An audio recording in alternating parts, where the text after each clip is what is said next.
Hello, everybody. I won't do that. Hello, sports card world. So I got my sports card investor shirt on. I do because I want to talk about this tonight, but I am super excited to have everybody here. Welcome, welcome, welcome, welcome. Thank you for stopping by. Copy link and share. That's right. That's what I'm going to do. So check this out, guys. I am live and I am on my DSL line. So let's hope my connection stays pretty well. If it doesn't, just hang in there. And I'm going to invite people to join me here in the live tonight and chat. And I have Sports Card Talk Show. Looks like in the chat already. I'm really glad these guys are here. Thank you for stopping by. I forget which of the Skoll brothers is available, but one of them is gonna hopefully join us tonight. I mentioned the Skoll brothers because 1 year ago I launched my channel, and I think it was a few days later I had my first collaboration. Maybe it was a couple weeks later. Maybe it was June. I have to look at the tape. But it was with the Skoll brothers, and I will always remember that, and I appreciate that. That was awesome. Those guys have been awesome and great. I've watched their channel. I was watching it last year. I continue to watch it over the year. I love how they've morphed. They've changed over the year, as many of us have changed over the year. So it's just super excited.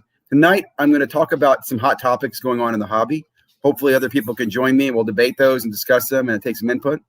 And I'm also going to talk about some things that are coming up in the future or what's going to be going on. I've invited several content creators to join me, and I'll be honest. So this is my hobby. I'm not very good at organizing. I sent notes out to people like an hour ago, pretty much said, hey, can you join me online live tonight? And several of them said yes, several of them said they can't. So some people will stop by, some people, maybe it'll be quiet. We'll see. And anybody's allowed to join, by the way. I don't care if you're a content creator, a fan, a hater, feel free. Oh, I got Notorious Rob in the chat. Awesome. Cool. Okay, let me see how I do this. Taking him right now. There we go. How you doing? Can you hear me, man? Can you hear me okay? Oh, yeah, I can hear you now.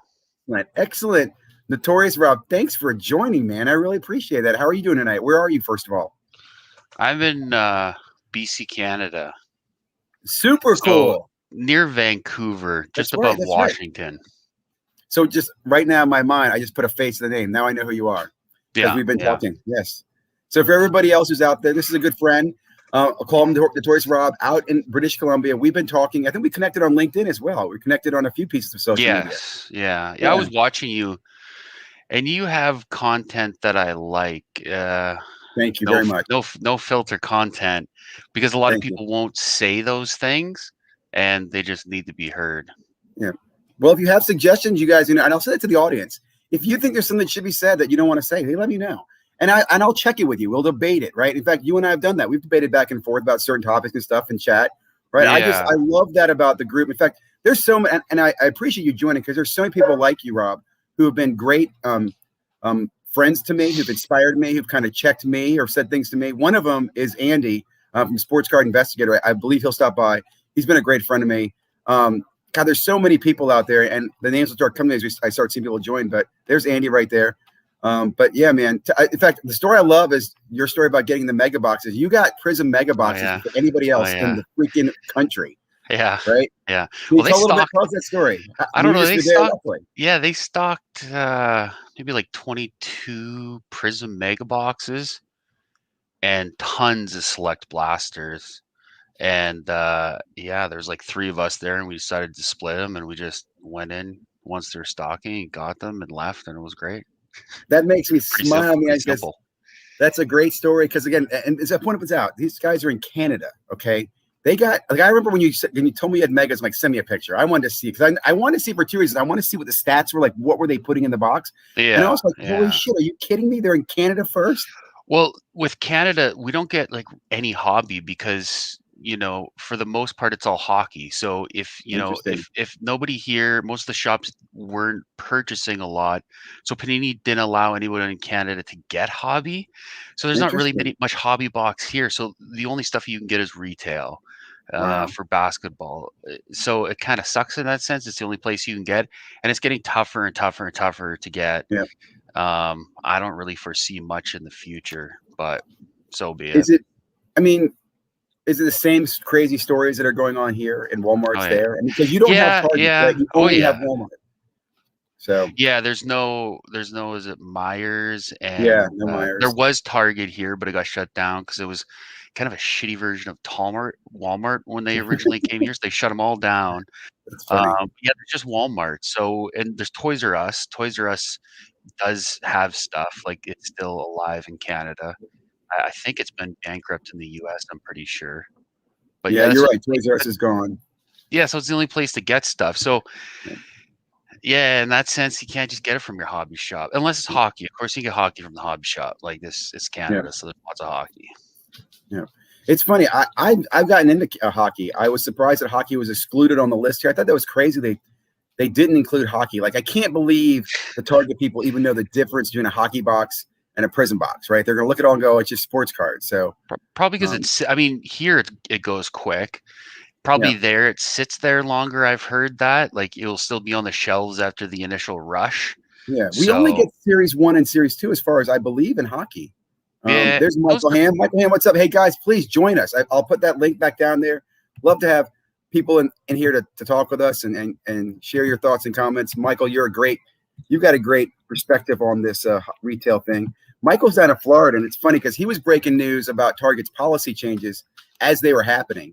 Right. Because like every area I would say in the United States seemed to be region by region. But then when he was the first one to talk about the national movement, when they went to, national only and stuff, Costa Rica, welcome. Please join us.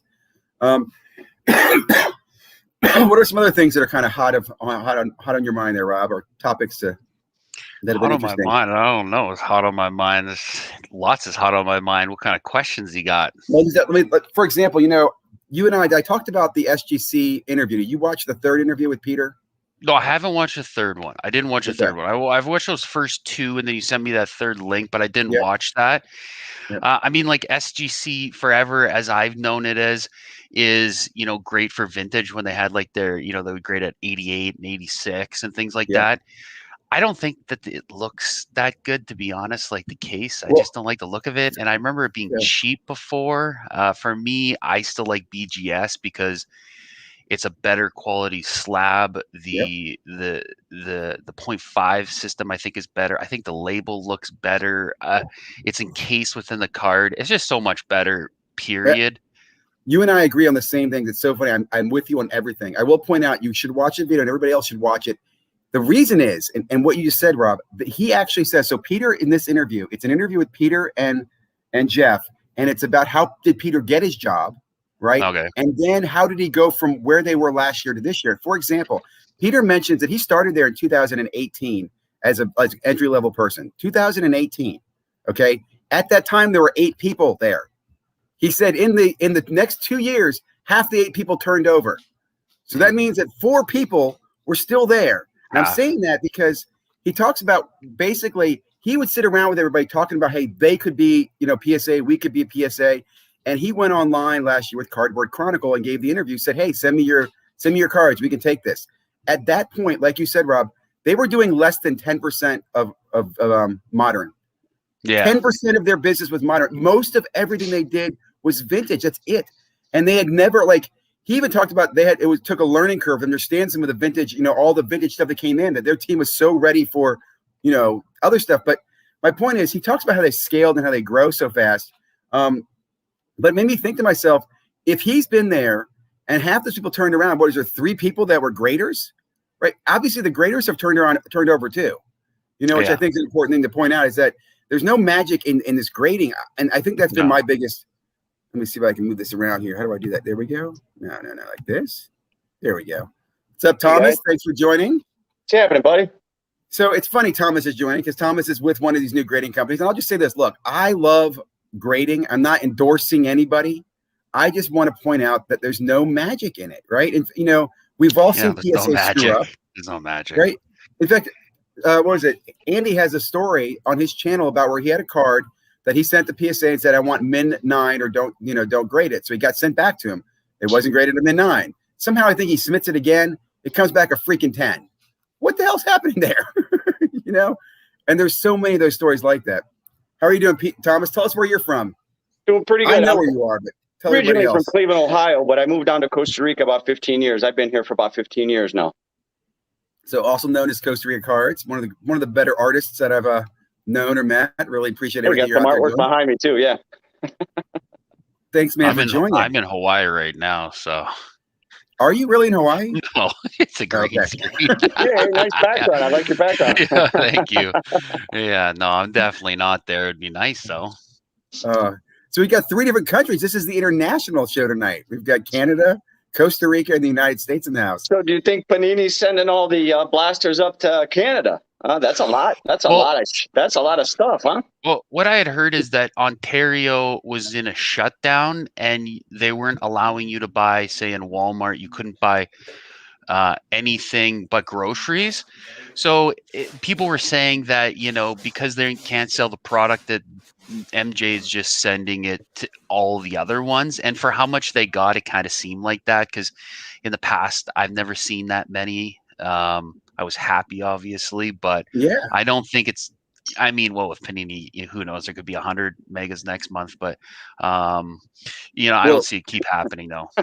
Well, let me introduce Andy's here. Andy is from Sports Card Investigator, another great friend I've mentioned. So, Andy, thanks for joining. I'll also just quickly mention, I've been watching the monitors on that little sniper group, and there have been some drops of product. Oh, so that to me is just interesting to see what's getting dropped and getting that visibility. So we all know this, it's going somewhere. Okay. It's going to make it to somebody. Andy, how are you doing tonight? Tell us where you're calling in from and a little bit about your channel as well. Boy, I have to get technically inclined here. Ziggy, first of all, congratulations on your 1-year anniversary. Thank you. Oh yeah, Thank you. Absolutely. Congratulations, Ziggy. Thank you, guys. And I am Notorious Rob, and this is Costa Rica card collector. I am in awe of this man's artwork. Fantastic stuff. I am an admirer from afar. Really cool stuff. But yeah, I actually got started about 8 months ago, and Ziggy was the first guy to reach out and say, if you need anything, I am here, let me know. And we started a long distance relationship from there, and the rest is history. Yeah, that's so true. And it's funny you say that, because I'll say I've known Andy for that entire 8 months. And one thing, when I started my channel, I love to just get people's attention on all other channels. Like I really want to put out content that's valuable to the viewer. You're learning something. And there's a lot of cool stuff out there. And I think there's so much stuff that goes unseen. So I was highlighting all these new content creators at the time. But in January, when I went kind of dark for a few months and took some time off, it was Andy who just stayed in touch with me. And it really kept me very much inspired, by the way, to get where I am today. So I really thank you, Andy, man. You've been a great friend. And I love to, like I said, to all you guys out there. I talked to many of you guys in text messages and chats and Instagram and stuff like that. And I just love batting ideas around with you. And I think that's one thing that a lot of us are doing. There's no secret out there. Many of us are probably talking to other friends. We've made a lot of friends online over the year. Andy even said, if it wasn't for COVID, we would not have met. Right. And a lot of us, I guess that's one of the positives. That's true. Yeah, it's 100% true. My son, when COVID hit, I do consulting work, so I travel around the country, and that kind of went dark really quick. Yep. And my son said, "You're bored. Why don't you just talk about the stuff that you do with cards, but from another aspect of basically like a teaching or educational or informational stuff?" So if it wasn't for COVID, which God knows it's been a horrible, horrible thing, I know I wouldn't have met a lot of friends. Yeah. Well, it's funny. I'm going to talk about this. I think you and I had a similar motive that got us into that too. And that's that we're seeing a lot of content and just like, holy crap, come on, right? There's got to be a balance. There needs to be a counterbalance. There's too much hype at one time and not enough reality. And that's what inspired me, I'll be honest. And I'll talk about that. Like for me, I'm a father of 4 kids. I had 2 kids who are big into YouTube, and they were following YouTube, influencers. And I remember there's certain ones last year, they're like, look at this guy's doing, look what he's doing. I'm like, stop. He doesn't know what he's talking about. I didn't want to be rude and just say, this guy's a fool. I had to kind of educate my son, if that makes sense. So I want to talk about that, but I also want to mention, Andy, you're doing a video you're dropping tonight on grading. And we were just talking about grading and what's going on in the grading. Can you just give a hint of that and talk about that? Yeah, I would definitely, this isn't a plug, because you guys, if you want to drop by the station. Plug away, baby, plug away. I know that Thomas is with Pure Grade X. I've been following those guys, and the artwork and the stuff that they offer it's second to none. It's terrific. And I'm the first one to admit that when new graders come out, I want to know their process. I want to know what they're doing. If I'm going to entrust my card to them, I want to be like, okay, what is the process that it's going through? And when I was with DEA, for my last 9 years, I was in charge of the training program. So I have a lot of that educational background. So what I did was I thought I grade a lot of cards, thousands. I probably have 1,000 cards with PSA that's been sitting there for a while now. And I just continuously grade and grade and grade. And I have a system and it's a process. Now it won't work for everyone because I usually grade ultra modern cards. But what I did was I sat down and I put together a 56-point checklist that if you will look at that card, and I emailed it to you earlier, Zig. Yep. But it basically, it's a pass-fail checklist. And if your card, go through it, and if you're failing more than you're passing, then don't expect the card to gem because it just won't gem. And the biggest thing that I always see with guys is like when they do grade, they look at the card, they hold it up and they say, oh, that looks pretty good. And they put it, they grade it. Okay. That's true. That's not going to work. And then when you get the card back from whoever you're grading it with, it could be from, pure graded X, or it could be SBC, or it could be PSA. Don't complain when it comes back a 9, right? Or an 8, because you'll look at the video again. It's not, what you guys want, if you want to do it, but it looks at every aspect of the card. It basically shows a grid of the card. Is the rookie shield offline? Is the lettering off? Is the head completely there? Is the box on the back? It's a funny point there too. We actually found something the other day. Sorry to interrupt. Where we were looking at a card, and Panini had the card. It was so off center. The card, the rookie said Pookie, Pookie, and you can actually see it clearly on the card. It came out in one of our scans that we were doing. So. And it was a beautiful card. it's usually a chain reaction where I can look at a card now because I look at so many cards and I can see, okay, the rookie shield, which people sometimes don't even look at that, but it's an outline. And if that outline is off center, then usually the rest of the card is going to go downhill from there. Or people will look and they'll see a little bit of a white corner. Well, you're already behind the 8 ball. So, whoever wants to do it, it's on the, if you can email me, it's on the video. I'll send it to you. It's just a checklist that have hints and tricks of the trade and you name it, and feel free. But I just try to offer stuff that I've learned through the years and just try to be more educational. That's it. It's funny. I've learned it, and looking at your checklist, the one thing I realized, I'm too lazy to do that. That's what I realized. Right. And that is why I have friends who will help me. I use some people to do the graded screening. And I've also realized too, in this year, I am definitely more collector than I am investor. And what I mean by that, I will grade a lot of cards sometimes that I know are off-centered. I just want them graded so that when I sell them, I feel like I have an honest sale. It's a 7, it's an 8, it's a 9, but it is what it is. You know what I'm saying? I'd rather sell it that way and get it sold. I just didn't like selling raw. I had too many problems in the past of issues with people complaining about raw. And some stuff was just like I remember having back in 2017, I had a card come back to me that was just warped, right? I didn't send it warped, but it came back to me and it was terribly warped. And it was a several $100 sale. And I remember just thinking to myself, I'm tired of selling raw. And, so I like, that's why I agree with that. Selling raw is just, it's so difficult because everyone has a different eye on what they see. Yeah. And then, so for me, I liked how, before last summer, I was seeing that it seemed like a solid market was forming and grading would be the currency. Cause if you didn't know cards really well, at least you could go online, type in that BGS 9.5, PSA 9.10, whatever. And you could at least get a value. Whereas when you look at a card, new people don't know. So I think I saw PSA with their big push. It looks like, they're creating a market here, like a long-term market.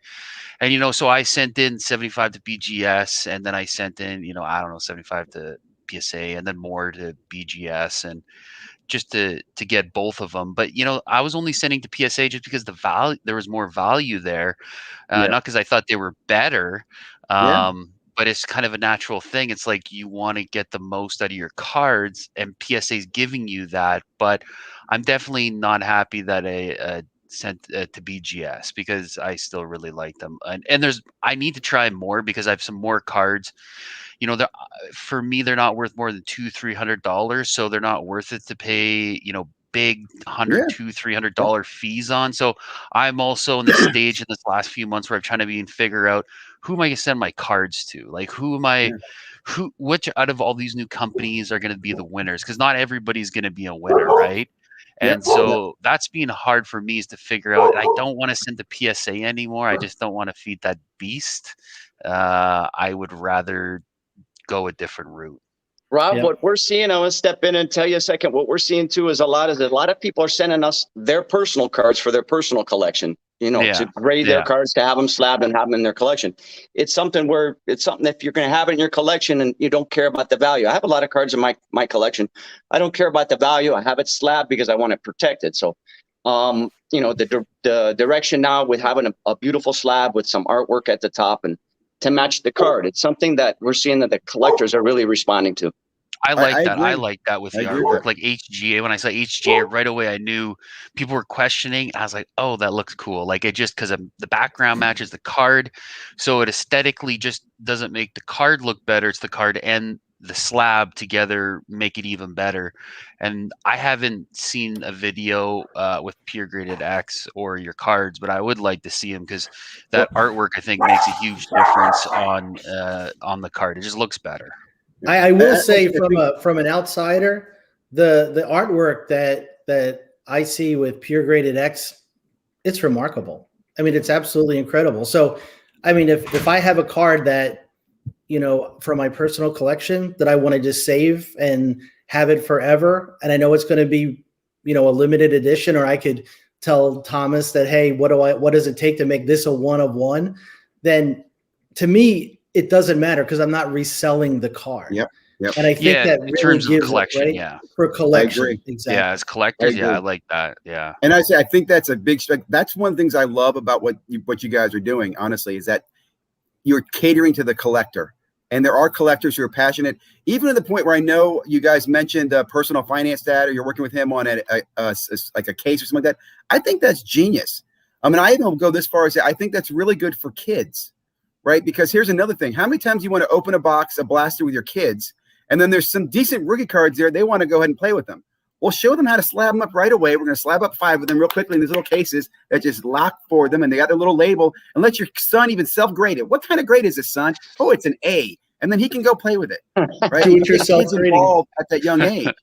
And I'd say that because it's funny. As a father, my youngest, I remember when he was like 5 or 6, we were all into cards.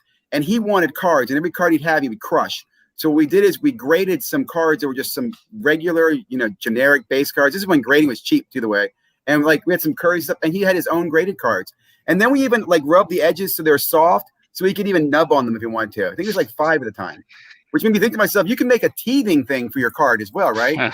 With the baby, that you could be customized where the baby could teeth on it. And I have to check the whole plastic regulations and stuff like that. But there's just so much you can do in the grading and the customization, the collecting capability that, there's so much potential out there. And I'll also say this too. One thing that they talk about in this SGC video that you guys should watch, this Peter interview, is he talks about how, the market really changed. BGS was dominating the space really about 2 years ago, 2018, 2019. It was BGS is who you use for modern, because everybody wanted subs, because subs differentiated. And we all knew, the collectors knew that PSA was sometimes a 10, sometimes a 9. Yeah. It wasn't, in my opinion, until the flux of this uneducated investment group, and I don't mean that in the wrong way, but these people came in, and the only thing they knew to differentiate was a 10, right? Okay, it's a 10, so I'm going to pay more for it because it's a 10. The Kendrick Perkins comment, if it's not PSA 10, I don't want it or something. That's a question that I had that I couldn't understand, was that, were people in the US, when they went to card shops, where the hobby owners, because the boxes were so expensive and they're say $1,000, $2,000 a box, were they just pushing PSA because to cover them, to say, oh well, if you get it graded you'll get 3 times your money back, because they're trying to justify their $1,000 price on a box? Is that where it started? Because I don't understand. I don't understand how. We got Carson joining, who's a partner here with Thomas. And real quickly, to clarify what you said, Rob, is did the local card stores kind of embrace that by saying, hey, if you grade it, you're going to get this? I will tell you from my local card store. Now, honestly, my local card store at the time is Fantastic Store, which is the front end for Blowout. Okay. And I will tell you, there at the time, the guy that was managing was a friend of mine. And we would joke about how the guys in the warehouse at Blowout were overpricing because we, the collector, knew these boxes weren't worth that much. Right. I mean, this is probably 2018, 19. Like I remember talking about specifically, hey, Zion's going to be great. He's going to change the hobby because people won't know the difference between a good product and a bad product. Right. But before that, if you look at Luka's year, hoops sat on the shelf, man. People did not want hoops. Even Prism boxes were sitting around for a while. So I don't think my local card store was pushing it. And they would even warn us on grading, like, hey, don't expect to get a 10 or a 9. You know, grading's so subjective. But what do you guys think? Did your grading stores tell you, hey, this is the, you know, go ahead and grade it? And, you know, and that's one thing you definitely hear is if you open a box, grade a few, you'll get your money back.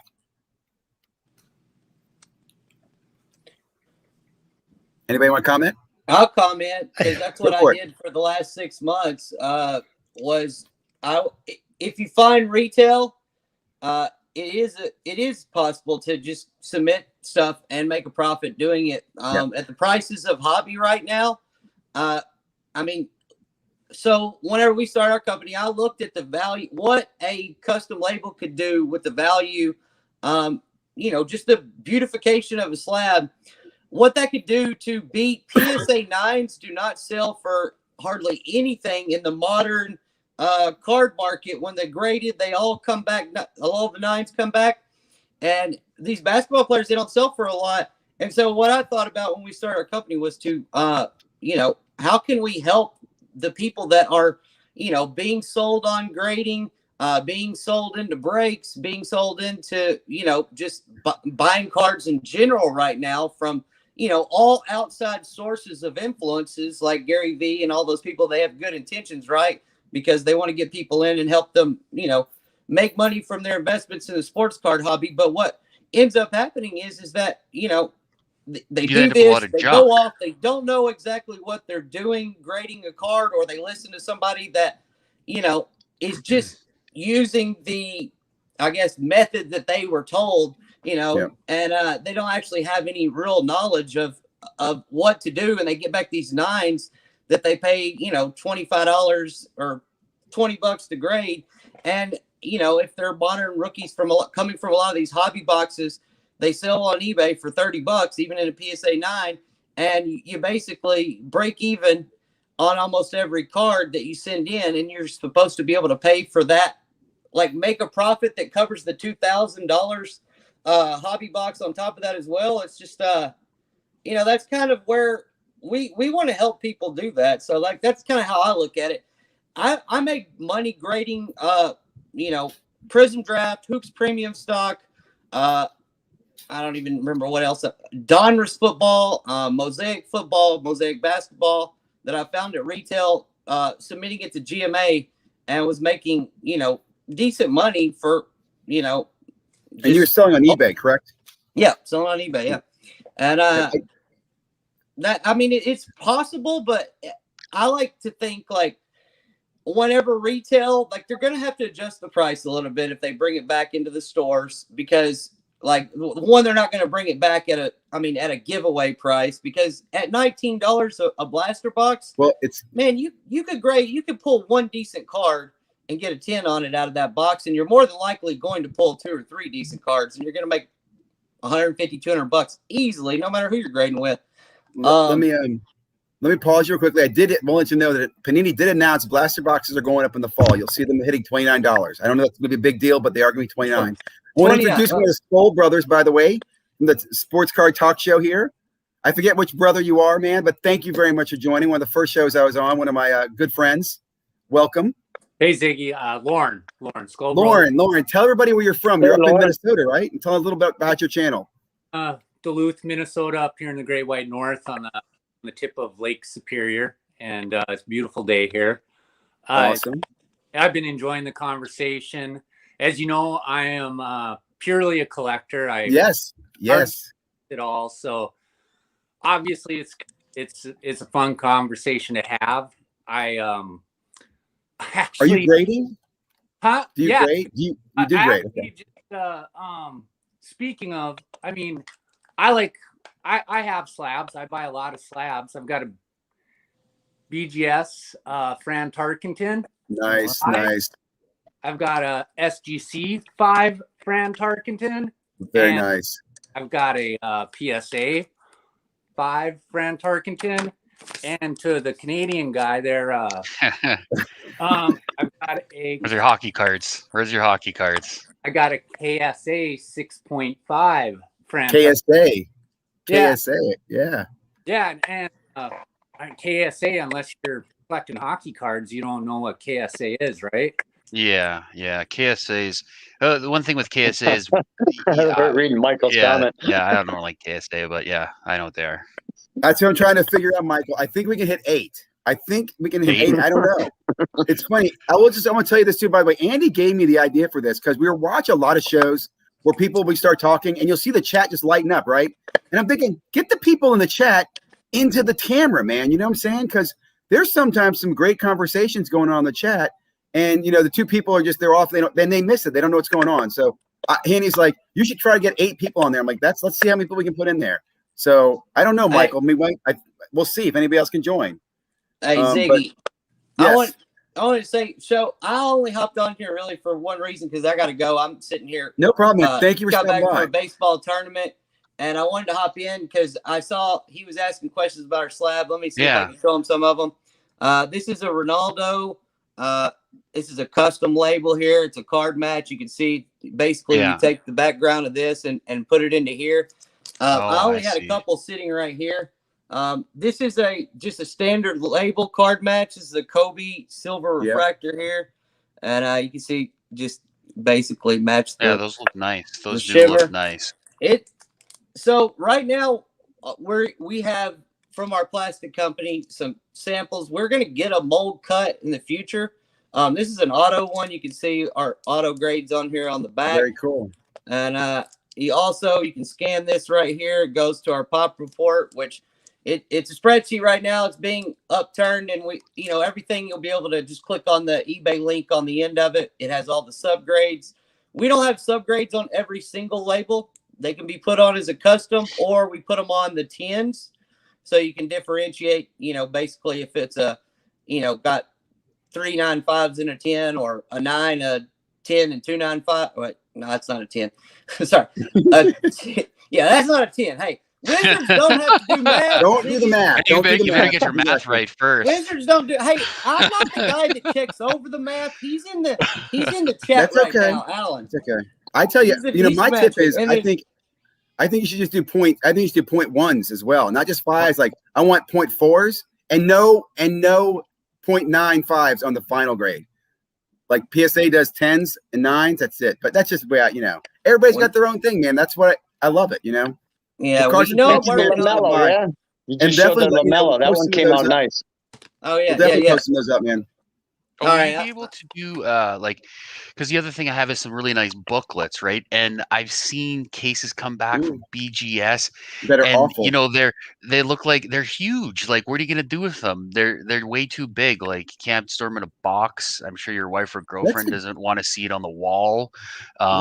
And so I've seen just nightmares, people getting their booklets back. And I know they're not as popular, but there's nice ones out there. And that's one thing where there's a few booklets that are PC items that I want to get slabbed because I want to keep them, but I don't want a big holder. Like, I'll show you one card. Hold on. That's a great, Carson. That's a great idea because I will back that up. I remember I graded some BGS stuff and it looks like kind of a flying amber. It'll be this cards here. It's a booklet and the slab will be like a freaking 10 by 10. Oh, gosh, yeah.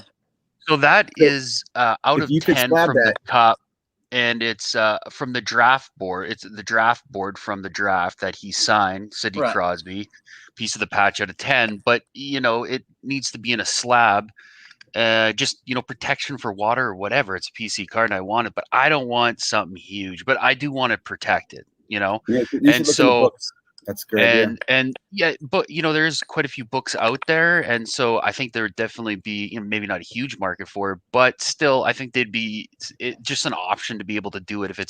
If the company's for collectors, then this is a collector thing, a booklet, right? Like I've got a bunch of booklets that I'd like. Rob, that's a great idea. I was even thinking of something where that booklet of that plastic case, we can maybe get a custom case where it actually can fold up so it's not so big or something like that. And you actually open the case up. Well, again, if you Yeah. can it's something. slab, you can It's way slab over my head for knowing if it's possible to do, to do anything like that. But definitely something we're going to look into. I mean, we love to be able to help the collectors, investors, whoever, and there's a lot of really big cards like that throughout just the year. focus on those They booklets, don't man. put as many out now. Yeah. But the probably mid 2000s to 2015 or so. There were a lot of sets whenever I was collecting around that time that had a lot of books. PSA grade booklets? I have never seen PSA grade a booklet. I've only seen BGS do it. I don't think PSA does. I don't know. I've just seen BGS. And there's some sexy booklets. So that's a great idea. Are the booklets folded up inside the case? So this is a one touch. It's a one touch. It's a one touch. No. And so like you When it's can't packaged folded. fold it up.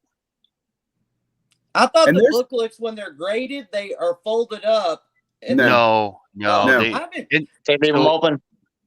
so it would be, the case would be, it would just be monstrous because I don't think that they have proper sizes for them, and it seems like they just whatever oversized thing they have sitting around they put in. I bought this one to grade it. This thing's huge. I don't know if you can tell how big this is, but it's a 1978 Jack Nicklaus. These cards, it's some like magazine company that printed them in It's Italy. huge. But this is his second year one, but I've seen them like in BGS cases or PSA. And they go for, graded well. They go for, I don't know, a couple $1,000s if they're 10. I don't know how much, but a lot. And I bought this one, and it's got a little corner wear down here on the bottom. But those are huge. And I don't know. At this point, we can't grade something like that. But can you at guys this see point, this? we also are looking into finding stuff like that. Okay. Can you guys see look this at one that, right yeah. here? That is one right now that I see on ESPN, and you can see how it's just basically the card They're is stuck like huge. it's an amber. You see what I'm saying? Yeah.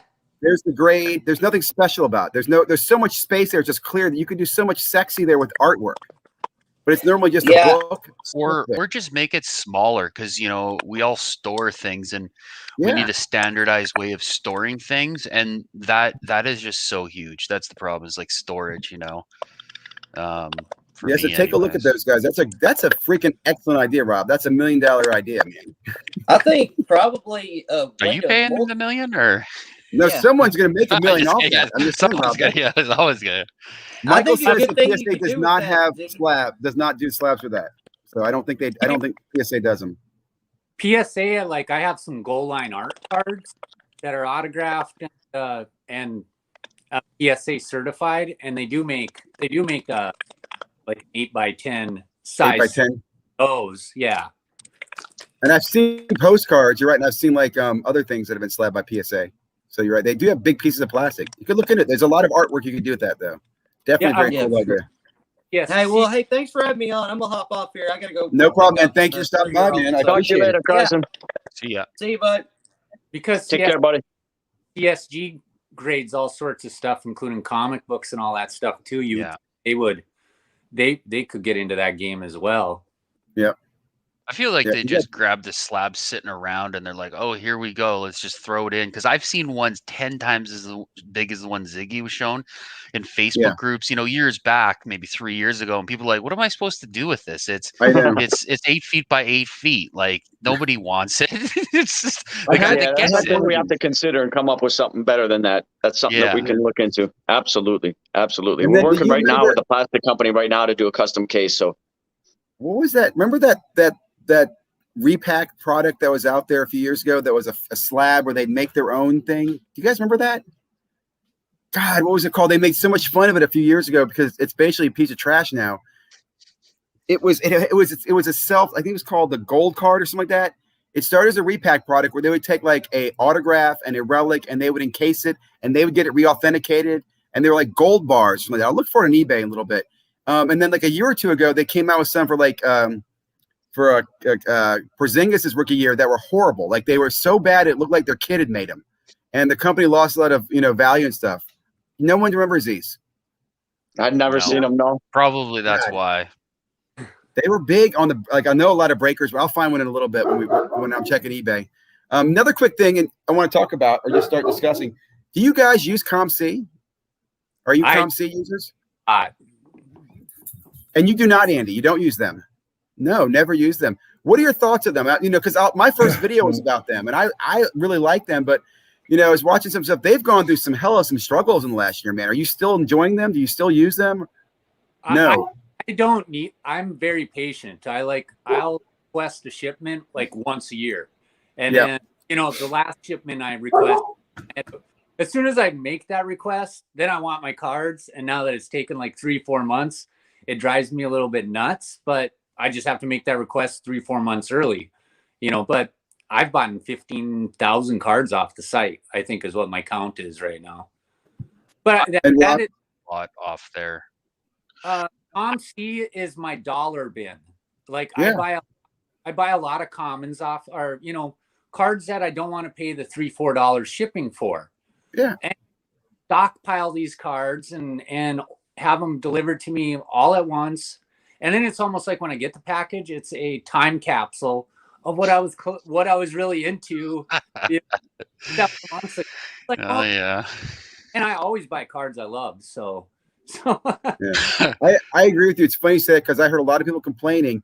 And I said, well, if it's for your PC, do you really care how long the shipping takes? It's really when you're trying to flip or sell that it's more annoying. And I will say too, I use them primarily to sell. I don't buy from them as much as I sell. And I'll do what you do, Lauren, is I'll buy. And then every month or two, I'll say, hey, ship that to me. And then 6 months later, a package comes to me like, holy crap, I forgot about that. So it hasn't been an issue to me, but the thing that surprises me is their eBay feedback is horrific. Like my mind, I'm thinking to myself, I think they should stop the eBay business. They should get away from that. Like listening to the CEO and some of the interviews I've seen, my comment would be, I like what they're doing. They could do so much more because they are a huge warehouse of cards, right? Like they could put, in my opinion, if they wanted to target StarStock, they can do everything StarStock can do, right? They can make these quick sales and rookie cards and everything and give you conditions and stuff. But they're so stuck around trying to catch up in their shipping and their eBay shipping. I'm like, dude, you guys are missing your business. You know what I'm saying? I am just shocked. Like they've got thousands of negative complaints on their eBay. Some of the complaints are neutral, which are simply, it took 45 days to ship on eBay. See, I feel like that has impacted them being able to get their own site shipments out, so because they're trying to get those single order eBays out. Yes, you're right. And then everybody who requests a shipment on their site ends up getting pushed back through, and everybody hit hard with the COVID thing, but and also the influx of new collectors or investors or buyers of sports cards. I mean, just I know this is supposed to be about just how our feelings are about the climate of the current hobby, and I've both me and Kevin are actually experiencing a bit of hobby fatigue right now. I understand. Are you also kind of feeling like with experience you're kind of watching a train wreck? Oh, definitely. I'm waiting. I keep on thinking the bubble's gonna burst, and it just keeps on getting bigger and bigger. So yeah. Let me introduce Michael Ham. Just joined. Michael, thanks for joining. And I think is 6 our limit because you were not able to join when we had 6. Yeah, I was just said I was backstage. I was waiting for you to add me, so I don't even know if you can get to 8 or not. Yeah, so I guess 6 is the limit. So it's awesome. I figured 9 would be perfect because it would look like the Brady Bunch. Tell everybody where you're from and a little bit about your channel as well, please. All right, I'm born and raised here in Tampa, Florida. I've been collecting cards since probably the late 80s, and lately more retail hunting more than anything. I've always been, a PC guy. I chase basically the cards that are Hall of Famers. I nickname them Forever cards because they're just kind of cards you want to keep forever. When you get out of it, you're not going to lose anything at the end of the day, especially if you've been holding it for a long time. I also do fishing. Before I even started doing the card stuff on YouTube, I was fishing every day. And I did that for 2017 straight days that I went fishing every day for at least 5 to 10 minutes, sometimes 12 hours. It was better. That's awesome, man. Do you enjoy long walks on the beach? Very much so. If I'm catching snook or permit or anything, yes, I do. Videos up, you guys, to watch. But yeah, no. Oh, So awesome. that's where I was in Florida Sportsman magazine. You did some breaks from the fishing too, right? I remember some of your videos. Weren't you like opening cards? No, I was gonna do. I want to do a card opening on a boat while fishing. Okay. Until I reach a certain amount of subscribers, you can't do it from your phone, so it's a little more cumbersome to sit there. I don't know how I'm even going to do that because if I catch a fish and my hands are slimy, I'm not touching my cards. I don't care what you say. Hey, well, if you're watching right now, let's get over to Michael's channel and help him out and help him break what he needs to get as far as subscribers, because it's a great channel. I've been following you for a while. Yeah. I would love to see that live go on as well. So hopefully that happens, man. Love your content. So what are your thoughts on the grading and COMC, and join the conversation here? So COMC, I've never sent anything. Here's another fun fact. I've never graded a card. I have plenty of cards to grade. Yep, never graded one. I should have probably sent stuff away prior to the whole everything stopping and going up. Now I'm just kind of sitting back and I'm just going to wait because, the majority of the cards, I'm not a flipper really.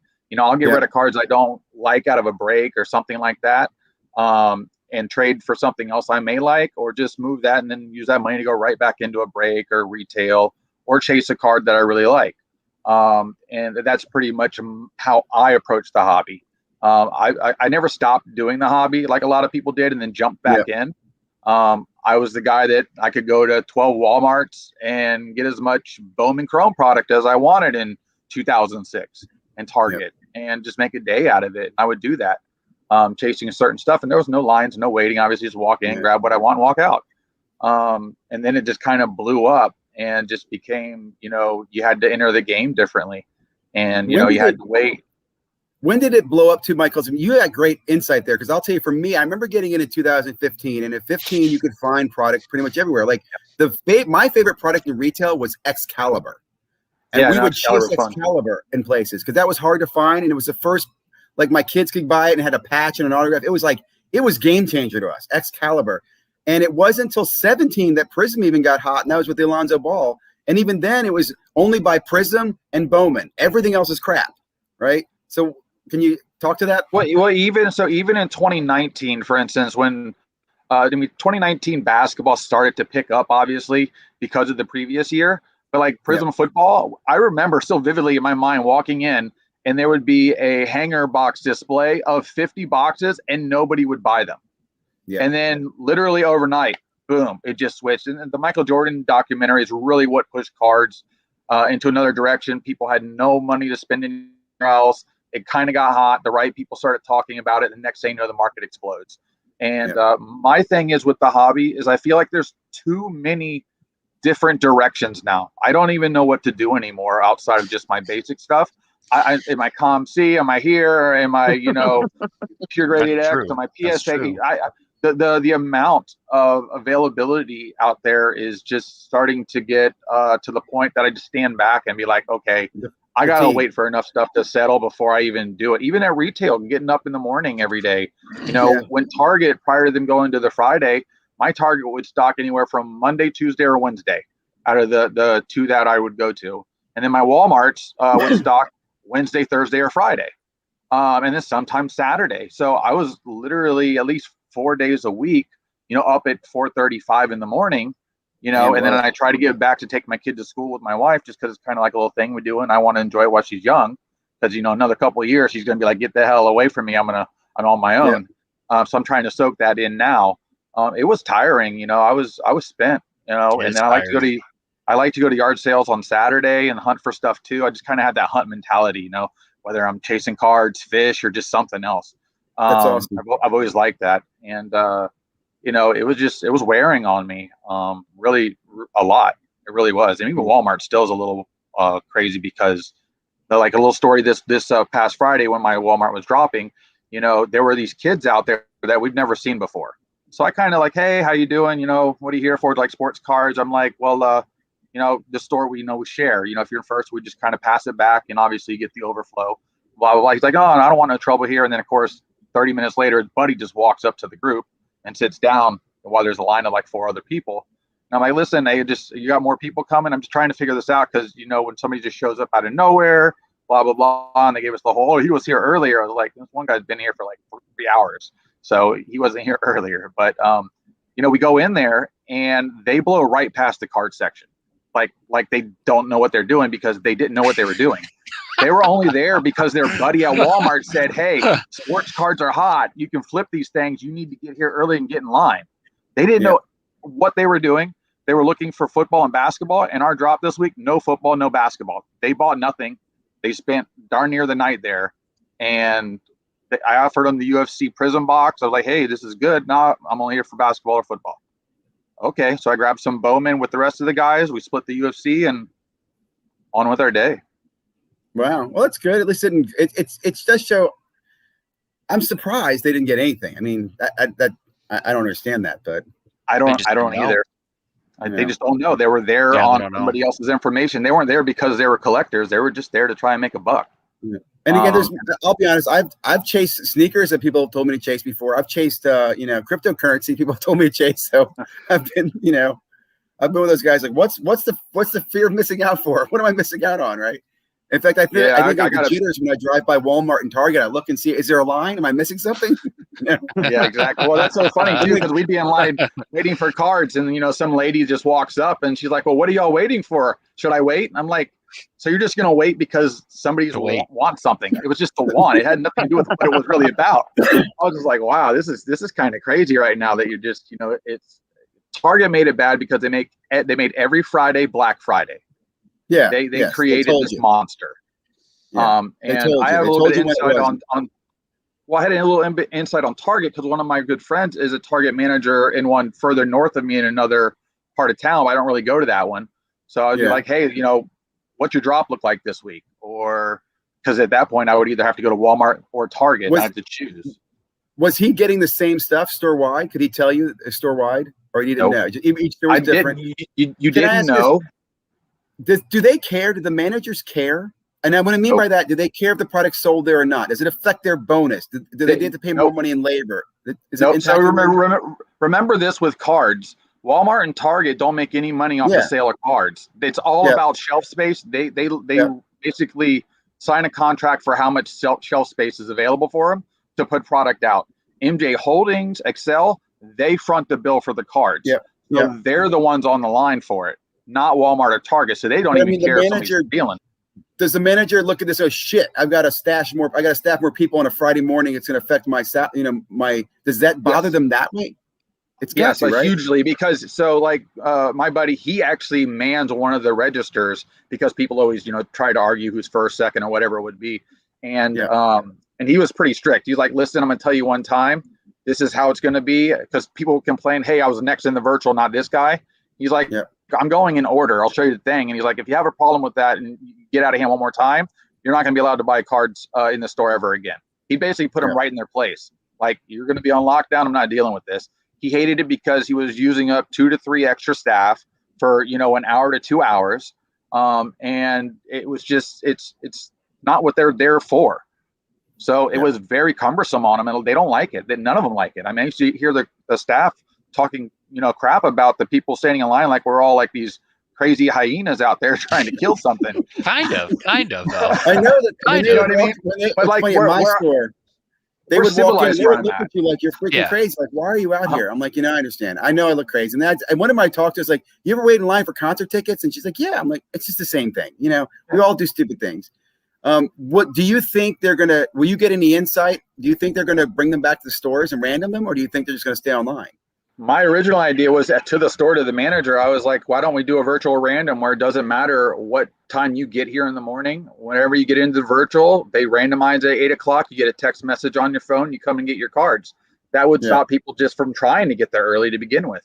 Target wants to have nothing to do with this. They hate it. They don't want the lawsuits and the safety and security of just even their own staff as well as other patrons.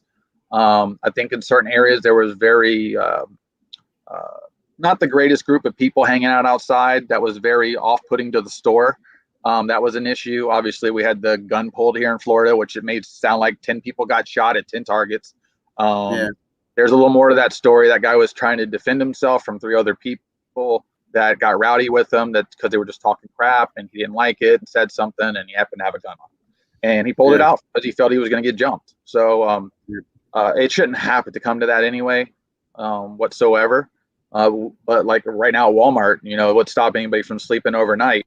I get there. There's a guy named Larry sleeping on 3 newspapers there. He's there every night too. So I mean, he ain't there for no cards. So I'll tell you, Walmart I know has a lot of.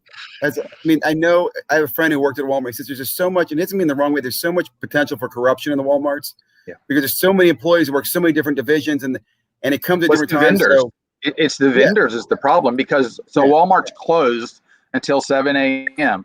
They're open all night long for all the vendors and staff.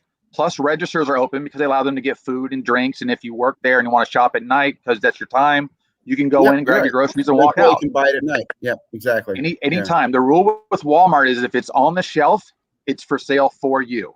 They're not allowed to pull stuff from behind, basically the back. They can't pull it out of a box in the back and then put it out and buy it. They can't do that. Yeah. That's actually a policy Walmart has. The problem we were having is like the Pepsi vendor would be in there at 5 a.m. And the guy was stocking at 5 a.m. and he would just buy everything prior to the store opening. So, I mean, and there's not much you can do about it other than complain and then tell the vendor they can't do it. But we had a really big problem here. Kind of money. We had a father-son that were going Walmart's pretending to be the MJ Holdings representative to put cards out. That was Ziggy. Yeah, it was Ziggy. Oh no, I saw the video. They ended up arresting them though, but they would pretend to be the vendor. They even had printed Anderson little tags and a shirt on. And the managers at our stores hold the product in their office. It's not even anymore in the back because of the problems they were running into, especially the Pokemon with all the kids working there. They would just rip the Pokemon out of the MJ Holding boxes to check out. So here in Walmart, I know they're doing glass cases, and they're getting them in really soon. So they're going to do, I don't know what the plan is, but I hear here, because I talked to the MJ lady, she had quit actually, because even in Canada, which you think would be more civilized, people were following her all day. Like they were following her from one job to another. So what's interesting they were harassing her, and so she had quit because it was too stressful. So, and so it's not, just staff there. It's also those employees. And so now I know here they're doing glass cases where, you got to spend half an hour to go find someone probably to get, 1 or 2 boxes, whatever they're going to allow. Which I guess that's what it's come to. And I kind of figured that it would go like that, after things, how they've been going the last 6 months to a year. It's like they'll eventually crack down. And usually I see the US, your policies come quicker than in Canada, but we only have Walmart and they don't seem to care as much. But I see it coming and I'm not surprised and I'm fine with it because sure, it's great to get 8 megas and a bunch of blasters like I got or have gotten in the past. But whatever, if they only want to do 2 each and it's less stressful and everybody, great. I'll go, once a week and get my 2 boxes. I'm fine with that. Yeah. One question, guys. Isn't it, and Ziggy, I don't know, maybe you know the answer. Is it possible that Panini just, in Tops there, are they able to sell it, like they did in the 80s and 90s where they're able to sell at different locations like 7-Elevens and, supermarkets and places like that. So it's available in more places than just 2 places. So there's, not scarcity at everybody waiting in line at 2 places to get it. Well, there's 15 or 20 places that it's available.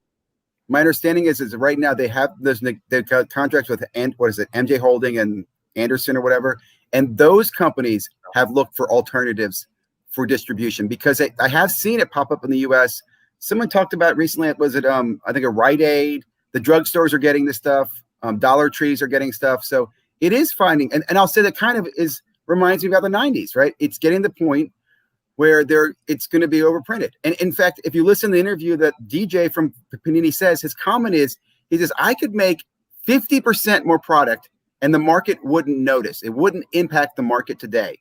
I just don't have access to the materials to do it, right? He talked about when Dallas was closed for the freeze, they lost 2 months or 2 weeks of printing time. And that's critical because I don't believe they own their printing presses. I think they have to rent those and getting access. So it's not, look, Panini's going to make as much as they can. And that's why there's going to be floods of this stuff. Like I think 2022 is going to be super flooded with retail. And I think that's when we're going to be kind of over it too. Because I don't think the classes are going to hold it. Like, to be honest, if it wasn't for the football class this year, I think retail would crash. But the football class is going to keep it up. We kind of saw that with basketball being less guys available. And not as great as class, that product was not as sought after. You can tell by the Dutch auction just alone from that. And the value of just moving forward and then players getting hurt also doesn't help. I still think last year's class is going to have a much more bigger impact on the next 10 to 12 years of basketball. But everybody should have tons of it at this point, to be honest with you, because it was available. One thing I argue is that, like, talk about like Trevor Lawrence, people have to realize some players have to perform. Other players are actually positioned to succeed. And what I mean by that is, like, the league is betting on Zion. They're going to make Zion successful, and that class will hold a lot of prestige. The league doesn't really care as much about LaMelo Ball. And I don't mean that to be negative, but if he's great or not, I don't think they're going to be concerned. The league is looking for who's the next LeBron James. Just like in the NFL, they're looking for who's going to be the next Tom Brady's and the Patrick Mahomes, right? So Connor McDavid. Yeah, Connor McDavid's, right? Every there's key players in these leagues that normally it's at best case one rookie per year. At best case. It's not 3, 4, 5, 6 rookies. And, you know, I think most people here have the experience of years of, you know, buying and selling cards. So, yeah, I think that Andy could probably vouch for that, right, Andy? There's usually just a few good players every single year, and there's usually in your collection, you usually have a few players every year that you collect from each, you know. And Michael, you've been collecting for a long time too. You usually collect from every year. You don't have a, you know, a huge collection. And a question about ComC and what I use for ComC is exactly like you, Ziggy. I send my stuff over to ComC just to drop off cards that I don't need, that other collectors are looking for, numbered cards, things like that. And I bring home one of those forever cards like Michael was talking about, something to put in my collection, a PC card. Yep. I also priced really low on ComC. Like, to me, I'm not pricing for profit there. I usually just bulk everything up and sell it as soon as it gets there. Yeah. I've mostly just been a buyer because before COVID, used to do a lot of autographing, graphing, right? So, and I used to use ComC because I could get a whole bunch of, I could get a dozen cards of whatever player and in one bulk order, and, get 50, 60 cards at $1 or $2 each. And then, I'd use them like that. But the problem I found was when COVID started, all of a sudden it's to Canada anyways, it's like $80 US to ship here. And then my and they just said it's because of COVID and they haven't changed it. And it's still the same. And so, with that, and then also, I don't know if you're aware, if you guys do much across borders, but they've been really heavy on, imports. Like if it says cards or sports cards, man, like I once had an $800 bill and I couldn't get the stuff. And I told the guy how to properly send cards, and he did. And he put, 15,000 US, blah, blah. And they sent a bill and I couldn't get them back. But going back to ComC, they did the same thing. I paid $90 shipping, whatever it was. And then I get a bill from ComC or import charges from the border. And I'm just like, I'm not using ComC anymore. Like, this is a waste of my time. This is now more expensive than eBay. So I'll just use eBay. So basically what it is they're saying to customs the value of the package is $1,000 or whatever it is, and then they're charging a tariff for that, correct? Yeah. It's funny you say that because I know I've had friends in Canada where I will normally for me, I put gift. Yes. Most of the stuff I send is a gift anyway, but you put gift on there. Photo. But that's interesting. Do those shipping companies help, like Ship My Cards or anything? Would that help? I haven't used any of them yet. Okay. Mostly eBay I've been using, at Facebook. I like Facebook a lot. The Facebook groups I've used. What do you use? How do you deal with this? Because you're down in Costa Rica. And in fact, Thomas gets no retail, guys. He just listens to us complain about, like, we have first world problems. I can't find anything, you guys. Tell us about your method. I'm getting more. I'll be right back though. Here's my workaround is, like I have some friends that maybe will get some things together for me and put together like a care package. And they'll send it to me in a box and put miscellaneous baseball cards or, care pack, and they'll put a note with it, gifts, hope you, Matthew, enjoy it, things like that. And then when I declare the value on it, I usually just declare a minimum value, like $10 or $20 value on it, so that when customs receives it here, they're not hitting me with a high tax. It's usually just, a certain amount because it's declared value of 10 or 15 or $20. And then I have the the import service charge tax on top of it. So I'm usually hovering around $25 or $30 to bring something in the country. But if I bring on an electronic item or bring anything in like that, I have to have receipts and things like that to prove the receipts and stuff like that. So there is a bigger fee that I have to pay. So I'm able with the baseball cards and things like that, because they're loose and things like that, to make it look like it's a gift or a package for me. Same here. I do the same thing. Like declared value $10. It could be 2,000, but it's $10. And because we all know the postal service doesn't pay you anyways if you put insurance on it, so you're wasting your time. So it's $10. It's photos, and it's a gift, and no issues. But anytime it says cards in there and there's a higher value, I've found lately over the last couple of years, even before COVID, it's been ramping up on those import charges. Whereas before it was whatever, you get an order from Consi, they don't care. But now it seems like they want their money. That's definitely it's very difficult being, overseas trying to be a collector. I could say that. Yeah, that's why I feel for you guys, man. Definitely, if I can help out any of my international friends, let me know. It's funny. I know an international breaker who he started his break. He's in Puerto Rico, and I think because he's in Puerto Rico, he has special access to international shipping. I don't know. He does do international shipping and helps out some international people. But he started his breaking because it was so difficult for U.S. breakers to support other people outside the U.S. They had to use some type of consolidation point. Real quickly, Puerto Rico is a U.S. territory, so they get U.S. shipping actually. Yeah, and I think they're the best of both worlds because they're U.S. territory, so he gets U.S. mail, but he also had some other access to international. Yep. So, are any of you guys going to the National? Is National on your radar?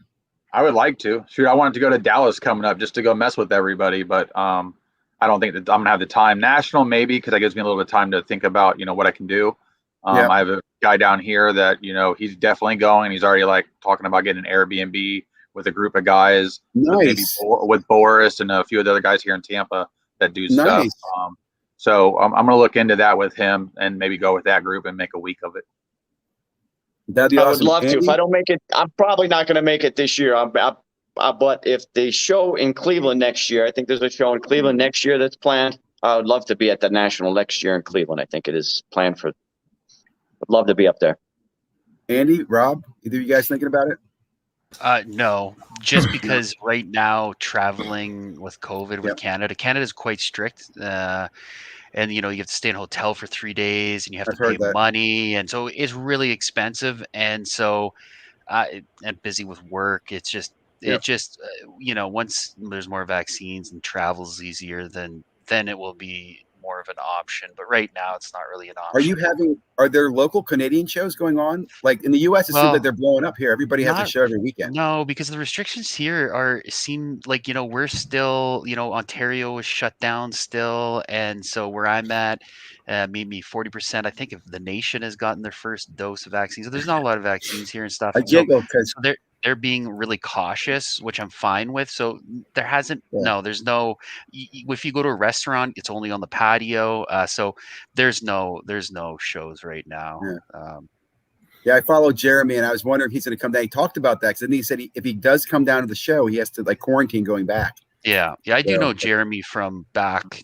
He used to come here quite a bit to a big card show. One of the shops would have. So yeah, I've known Jeremy. Andy, how about you? Are you thinking about going? Yeah, I'm not. I don't think I could get to the National, but I am excited because Philly's back on for I think it's June or July. So they usually have 3 a year.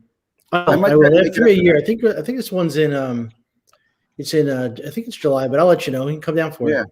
I might try that. It's not too far from me. I'm going to probably go to Chantilly because that's this weekend. It's here in Virginia. It's the same time. I'll probably be there for a day or so. I'll be honest. I'm not a big card show person. I never was in the past. I'm more curious than anything. I definitely don't go there to buy, and I don't go there to sell either. I just really go there to network or meet people. Right. But I want to go. I'd love to go to Dallas sometime. June 11th. That'd be interesting. June 11th to the 13th. Flipping Steve. June 11th. Okay. And then I would love to go to National. Work for me is a challenge too. I got a lot of things going on that week. There's another big conference that might happen. So if I do the National, I might go for a day. But I'm just curious to see it. And it'll be interesting what happens because it should be pretty big and successful. I mean, there should be. I can't wait to hear the stories from it. In fact, I can't wait to hear how Dallas goes this week because there's so many people going down to Dallas that this Dallas show should be big. I think I heard there's almost 600 tables there or 500 tables. At the same time, the market's kind of at a different spot. Like I'm wondering, is there more buying, selling, or trading going on in Dallas this week? That's what I'm curious about. That was the question I was just going to ask. Yeah. My prediction would be at least half trade cash, trade, kind of how it more used to be, where things are really expensive and it's like, okay, well, how about I give you this and give you this cash, or I would kind of suspect more of that. Trading. I heard that's the big thing. Our local shows here. Of course, one of my friends, he sells here. He has just started a card shop and stuff like that, and he goes to Dallas.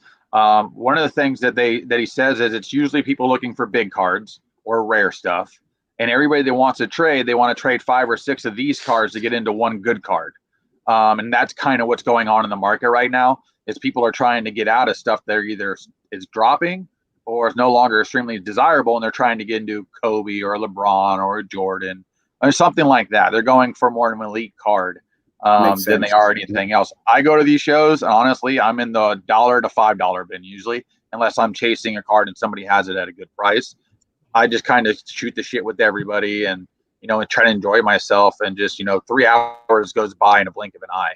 It really does. I always tell my wife, I'll be back in an hour. 3 hours later, I'm like, hey, I'm getting ready to leave. Are you seeing box breaking going on? And what I'm talking about by that is I remember when I went to the National in 2016, what I thought was cool was you would get there, you'd meet a bunch of other people through somebody, and you'd go buy a box together, and then we'd go sit down and we'd break it together as a group. That was very cool. Like I remember we broke Exquisite back then in 2016. We broke like some immaculate boxes. Is that still happening? Are people doing that? Very limited. I know a couple guys this past one were looking for a hobby box of Chronicles to break while they were just sitting there. Yeah. But when you go to a National, when you have all the big boys like Topps and Panini and even Leaf, and those guys are there, they got all these guys that are set up to deliberately break. It's kind of showcasing product. So that's why that show has that type of atmosphere.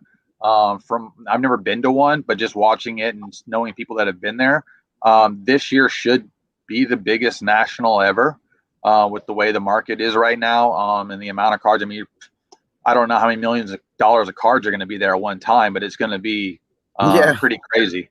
I mean, it really will be. It's going to have to be a spectacle.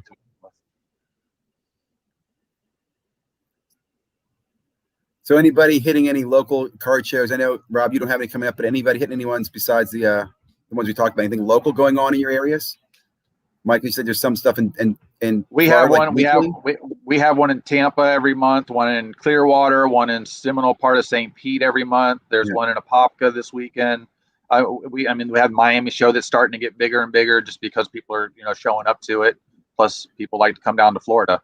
So I'm waiting for them to shows here. I wish they would bring the National to Orlando, because it'd be a great vacation spot for people. Plus, you can wrap that into it.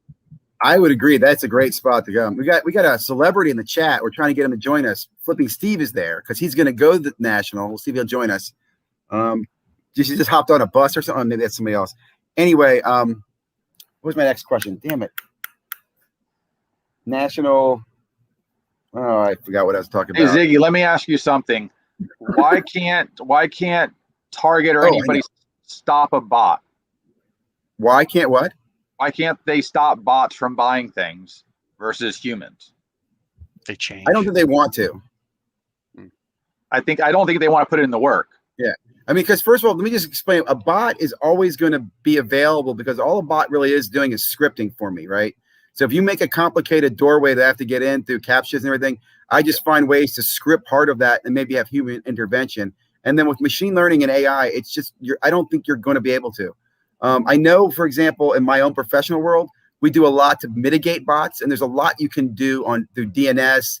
And if you're advanced, like I'll put it this way, the DoD or Defense Department, right, does a very good job of defending its bots because they got people who are doing it. They spend time on it. You know what I'm saying?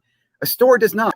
A Target or a Walmart, security is very important, but it's just not. I don't think they can keep up with it. When their goal is to sell products, so if it there's no fights or anything like that in the store, then great, you sell out. But the whole point, they went to the virtual on the line is so that more product can get in more hands. Now they're taking that completely away and giving it to a select group of people and taking it away from everybody else. So they went 70-30, now they're 30-70. It may be worse. I think again, if you go back, there's so many options they could do it's just a matter of, do they want to, right? Like you mentioned, they could random the names, right? I mentioned you could make me buy product in order to buy sports cards, right? You have to buy $100 worth of product at Walmart before I buy something else. I don't know. There's things you could do. It's just, why can't they just make it like Top Shot, where you have to get in, you're random, and then you get the option to buy? I mean, you could do that too. That would stop that situation. The other thing is, like I was saying, code mailing address to a payment option. Now, how many bots have multiple credit cards with multiple addresses?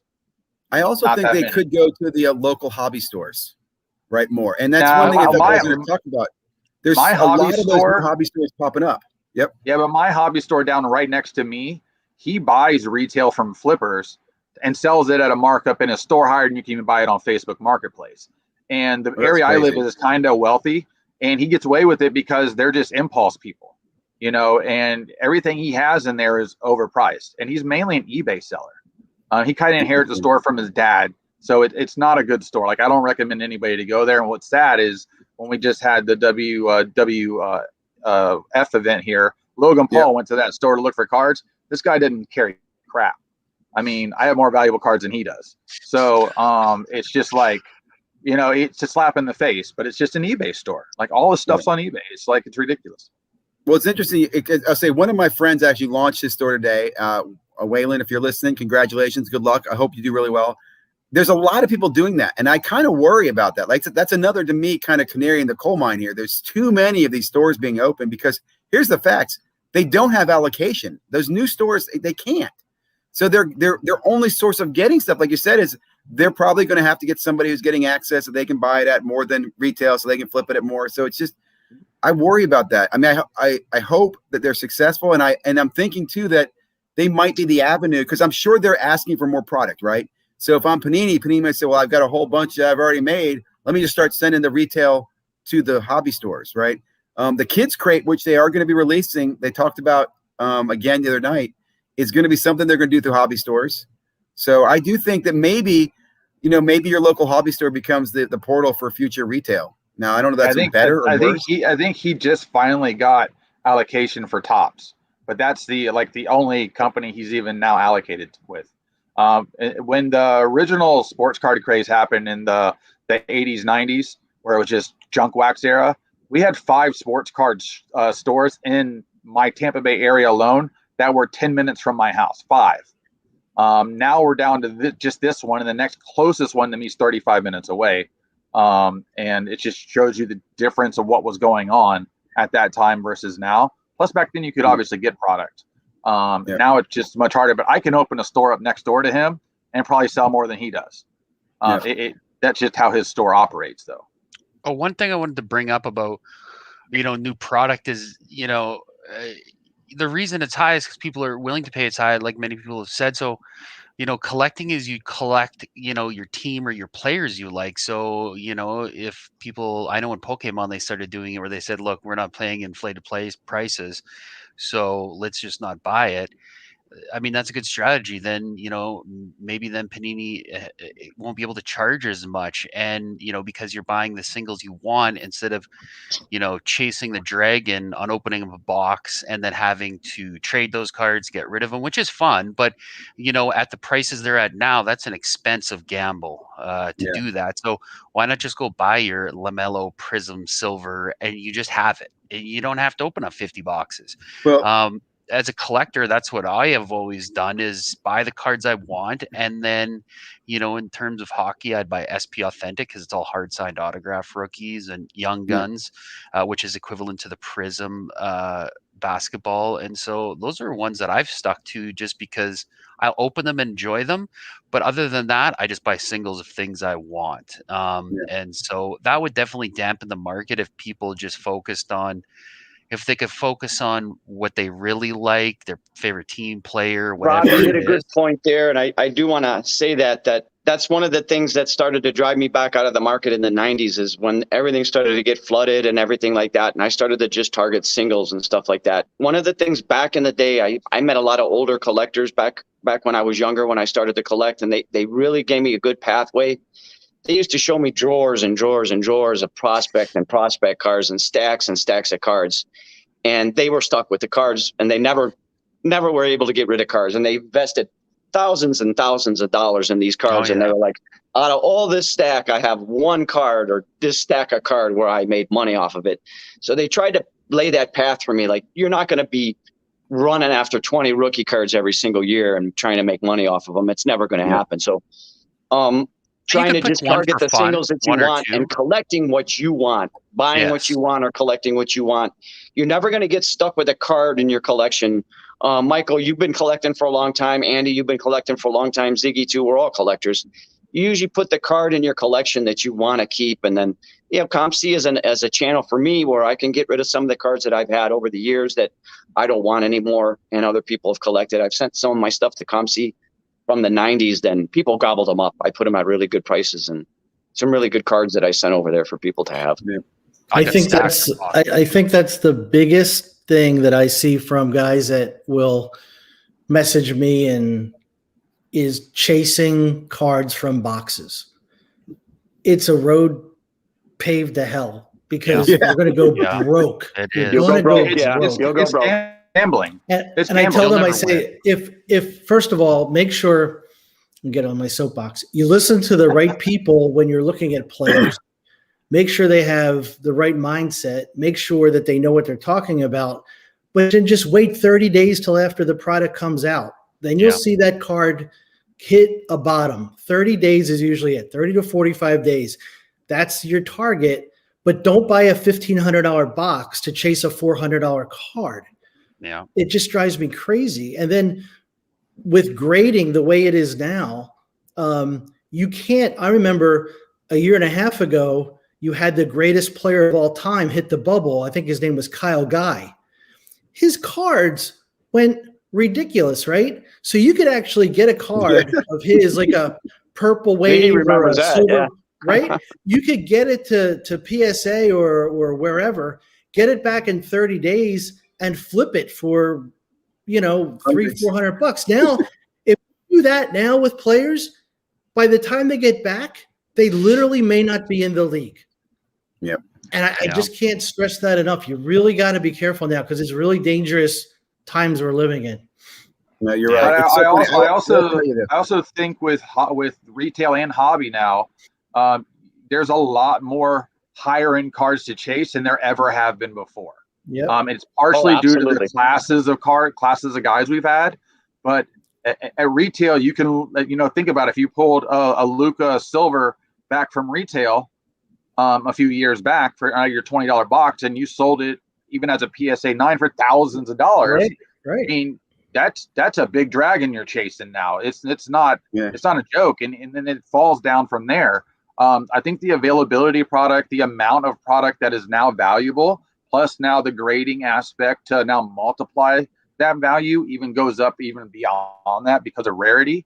The one thing we have now that we didn't have when junk wax was happening was really the internet, and all this big money flooding in and creating all these things because these very wealthy people, they don't want to lose. And guess what? They can buy themselves enough of something to not lose, even if they have to support a market. So this is going to be something that goes on for a long time, and there's going to be bumps in the road. But with all these people buying fractional shares and stuff, somebody else is going to want that card and buy it out from them for more than what they originally had it, just as progression happens. Just like the Jordan that was $750,000. They're not worth that right now. They will be a collector. I mean, you want to collect stuff. So it's funny. You mentioned the difference. I was talking today, a huge difference between the 90s and today. I remember being a kid, right, collecting. I remember pulling a Don Mattingly rookie 1984 tops. And I think at the time it was like a $50 or $100 card or something like that. But I also remember I couldn't sell it. There was nowhere I could sell it. As a kid, there was nowhere I could sell it. No one was going to buy it. Trade with your friends, but that was it. But even that was harder. So my point was liquidity didn't exist at all back then. I mean, it did for those people who knew it.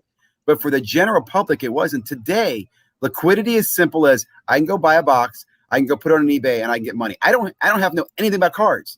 I just, again, that is a huge difference. That liquidity, even the point where as my kids got older, they weren't stupid. They started seeing stuff, and when they wanted something, they'd be, hey, Dad, I want to get this new video game. Can I sell my card? It's worth $100.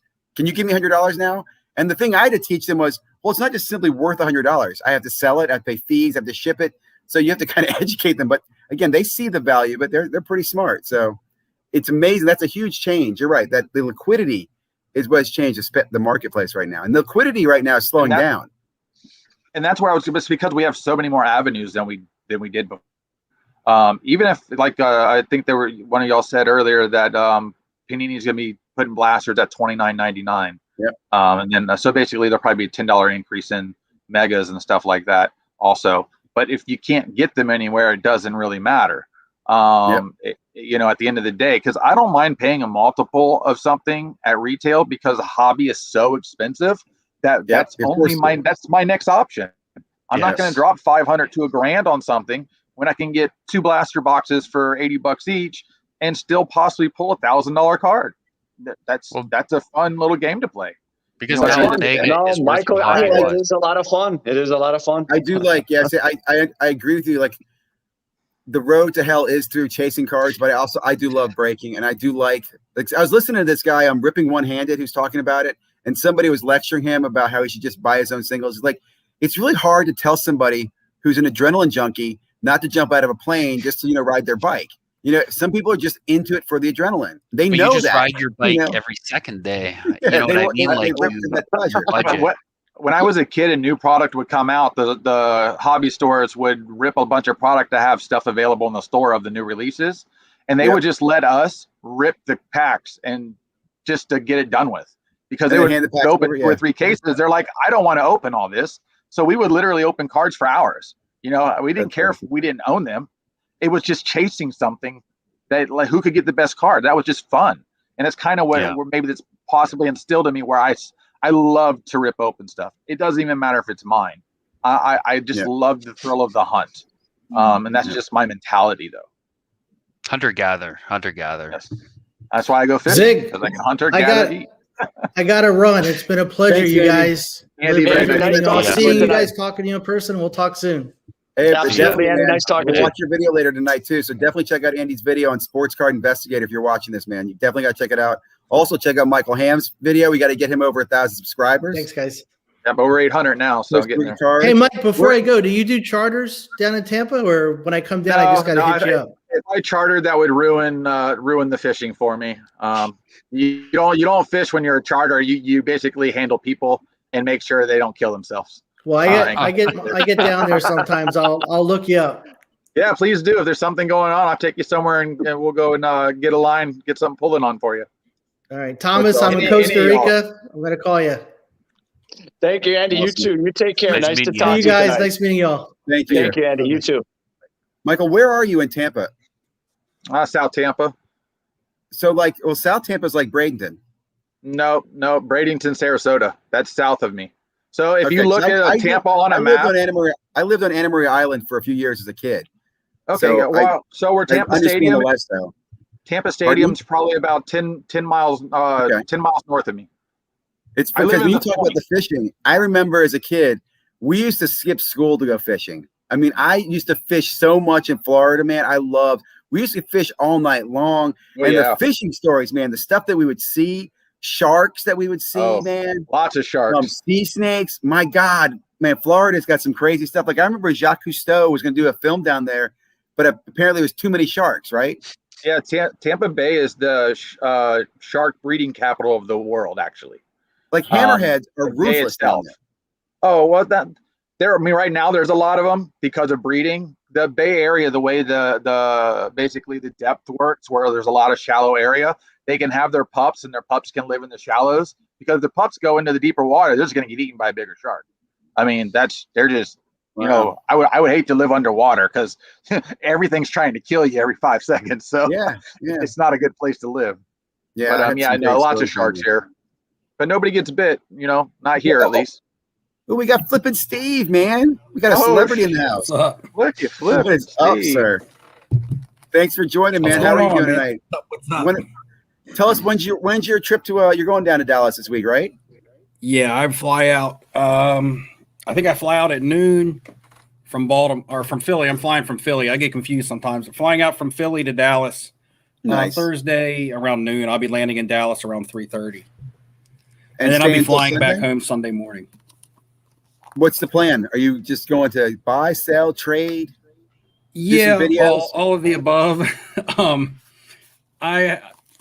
There's a card that I'm targeting for my PC. There's one on eBay, but I'd rather find it at a show because it doesn't really have a market on it. So, people on eBay are going to pretty much ask what they want. And then there's I have stuff to move. I have stuff to trade. Stuff I want to buy. I'm gonna grab a drink. I really don't know. I don't have any specific targets other than the PC item as far as investments go. More than likely looking for deals, do a little bit of social networking, which I don't do a lot of that. I kind of, who I talk with. Stickers, man. But I don't do a lot of marketing of myself or my channel or anything like that. It's just kind of, I'm really going for the experience, to be honest. I haven't been to a card show since Philly of last year, which would have been in March 1st. I remember the date. Wow. So it's been that long since I've been to a live show. The original plan was Chantilly, as you know. Yeah. I planned on Chantilly, and then the Dallas show kind of overlapped Chantilly. You just bailed on it. A prettier girlfriend came by. I don't know what happened, man. I wish they were on different times. I'd been able to go to both. And mainly it's the experience. I really don't even have a direct plan. And I know that's bad going into a show. You should kind of have an idea what you want to do. But like I said, I'm just going to go out there and just see what happens. As long as your budget's set, then you won't overspend. I think you're more like most people. I mean, let's be honest. Most people who are watching this don't really have this strategic plan when they go to the show. They go to it because they're having fun. They want to experience. Yeah. So I think that's great. That's more real. I'm excited to see what's going on. I'm jealous because I know there's going to be a lot of content creators down there. I mean, it seems like everybody's going to be down there from the YouTube community. You guys will be filming each other there than National, right? You guys will be filming each other. You just stand across from each other. Yeah, well, I want some late night videos, like when people are drunk and you guys ripping some. Yeah, right. You should all honestly. You can Michael Jordan and buy a box together and do your own break. I want to see like Personal Finance Dad. I want to see Brad and Steve, everybody buying into a box, and I want to see you guys drunk and ripping wax. Like that would be fun. Yeah, come on, guys. Yeah, we're supposed to do some stuff together, but we're all staying in the same hotel. I think Boris and Brad are staying together, and then Dustin and I have separate rooms, but we're in the same building. Nice. I'm sure something's going to come out of that, some sort of shooting. They're talking about wanting to do some kind of stream and stuff together. That'd be nothing cool. is set in stone. Brad talked about getting together for 90 minutes for lunch when we get there. I don't know if that's discuss something or to actually do something. Myself, I'm not taking any gear or anything with me to vlog or anything. I don't. Yeah. I have my phone. I mean, I still shoot my videos from my phone. I don't even shoot on my webcam. My laptop. So low budget here. So yeah, I mean, if I wanted to grab a GoPro and just maybe shoot some stuff in front of me or anything, but I don't have the professional crew or anything like that. I'm not big time tech guy like that. I just do my thing. And Boris has his thing that goes around his neck, and then has the phone. You know what? I saw that because I watched your last video, and in your last video, you were like, "Oh, Boris is here," and you panned up to it, and I saw that necklace with the camera on it, with the GoPro on it. Yeah, I saw that in the video. Pretty good. So yeah, and you know what? I'm probably going to look. I know it's a card show, but I'm going to look for some comic books too. Good. I hope they have some there. I was surprised to see some at that last show. I saw that in your video. I was like, man, that guy had some killer books though. I don't know if I'm ready to break it out like that. Yeah. But no. I've made some comic flips. This book has to go out in the mail tomorrow. I bought this for $300 about 2 months ago. I flipped it for $550 today. So that's awesome. I didn't double my money, but I made $250 on it because a movie trailer dropped on this. So what's funny about that book is I got that entire series when I was a kid when it came out, and I think it was actually free. I submitted something, and you got so many Spider-Man comic books for a series, and that happened to be the series, and I still have all mine. And I don't even think I ever opened the book. I just kind of saved them all, and they're in all 3 books from that run. 361, 2, and 3 are all popular right now. Yeah, I got all those. I have this in a 9.8 also in this box. The bigger book of this I have in a 9.8. This is my 9.6 that I flipped real quick. The 9.8 I'll hold on to a little bit longer. It's funny. I love comics. Like I have comics. I've been in comics. I was in comics more than cards for a while. But I cannot stand putting them in a case. That just irks me. It does me too because I couldn't deal with it, man. Comics are meant to be read, so it's tough when they're snapped up. Comics were the first thing I started to collect back when I started to collect, and my sister just recently contacted me and let me know that I have a whole stack of comic books, and she took me some pictures. I got some of the DC comics, some of the originals, the first ones. Are they graded or are they raw? They're just raw. They're in plastic. So she took me some pictures, but I couldn't really see the pictures very good. There's about 30 or 40 and some different ones, series ones and stuff like that too. So I don't even know what I have, but Steve got me back into that comic book thing and sniffing around to see what about comic books. And my sister told me we had some. The thing about comics is unless it's ultra modern, just like with basketball or whatever sports card you're collecting, the thing with comics is in the comic hobby, their motto is, or slogan is, low grade is better than no grade. So even if you're sending in mid to older books and getting low to mid grades on those books, people still value them more than they do in a raw form, especially if it's just a key book. This book I value them too. I love that. The thing is, I have some old comics. Like I have some Black Panther and some Hulks, but I like opening them. I mean, I know that they're old and I shouldn't touch them very much, but I like, take them out of the little sleeve thing, looking at them. Oh, you can smell them too. You know what I'm saying? Like I love comic books. I just can't grade them. I cannot do it. I got back into it on accident. I didn't get back in. Some people were like, man, I saw this spike coming in the market and stuff like that. I'm not going to pretend like I did. Like I was like, oh, comic books are about to hit.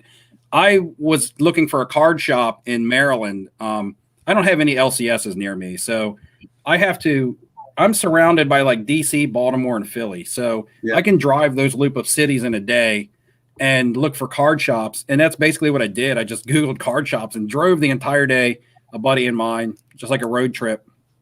And we found a card shop that had nothing but, and it was called Chesapeake Sports Cards, I believe, but it had nothing but like gaming cards. And I was like, whoa, why is it called sports cards and nothing but Magic the Gathering and Pokemon cards? All they sold was supplies for sports cards, like top loads and things. But in the same little shopping center that this was in was a comic book shop. And I was like, well, I'm going to check that out while I'm here. I might as well. And when I walked in there, I just got smacked in the face with nostalgia, the smell of the books. And it was an old school vintage comic book shop. It wasn't like a lot of the new newsstand stuff you see now. And it was all the books that I loved, man. It was all the Spider-Man books were hanging up and Captain America books from the 80s and 90s. And I was like, man, I'm not leaving this comic book shop without a couple comic books. And that's what this book came from there.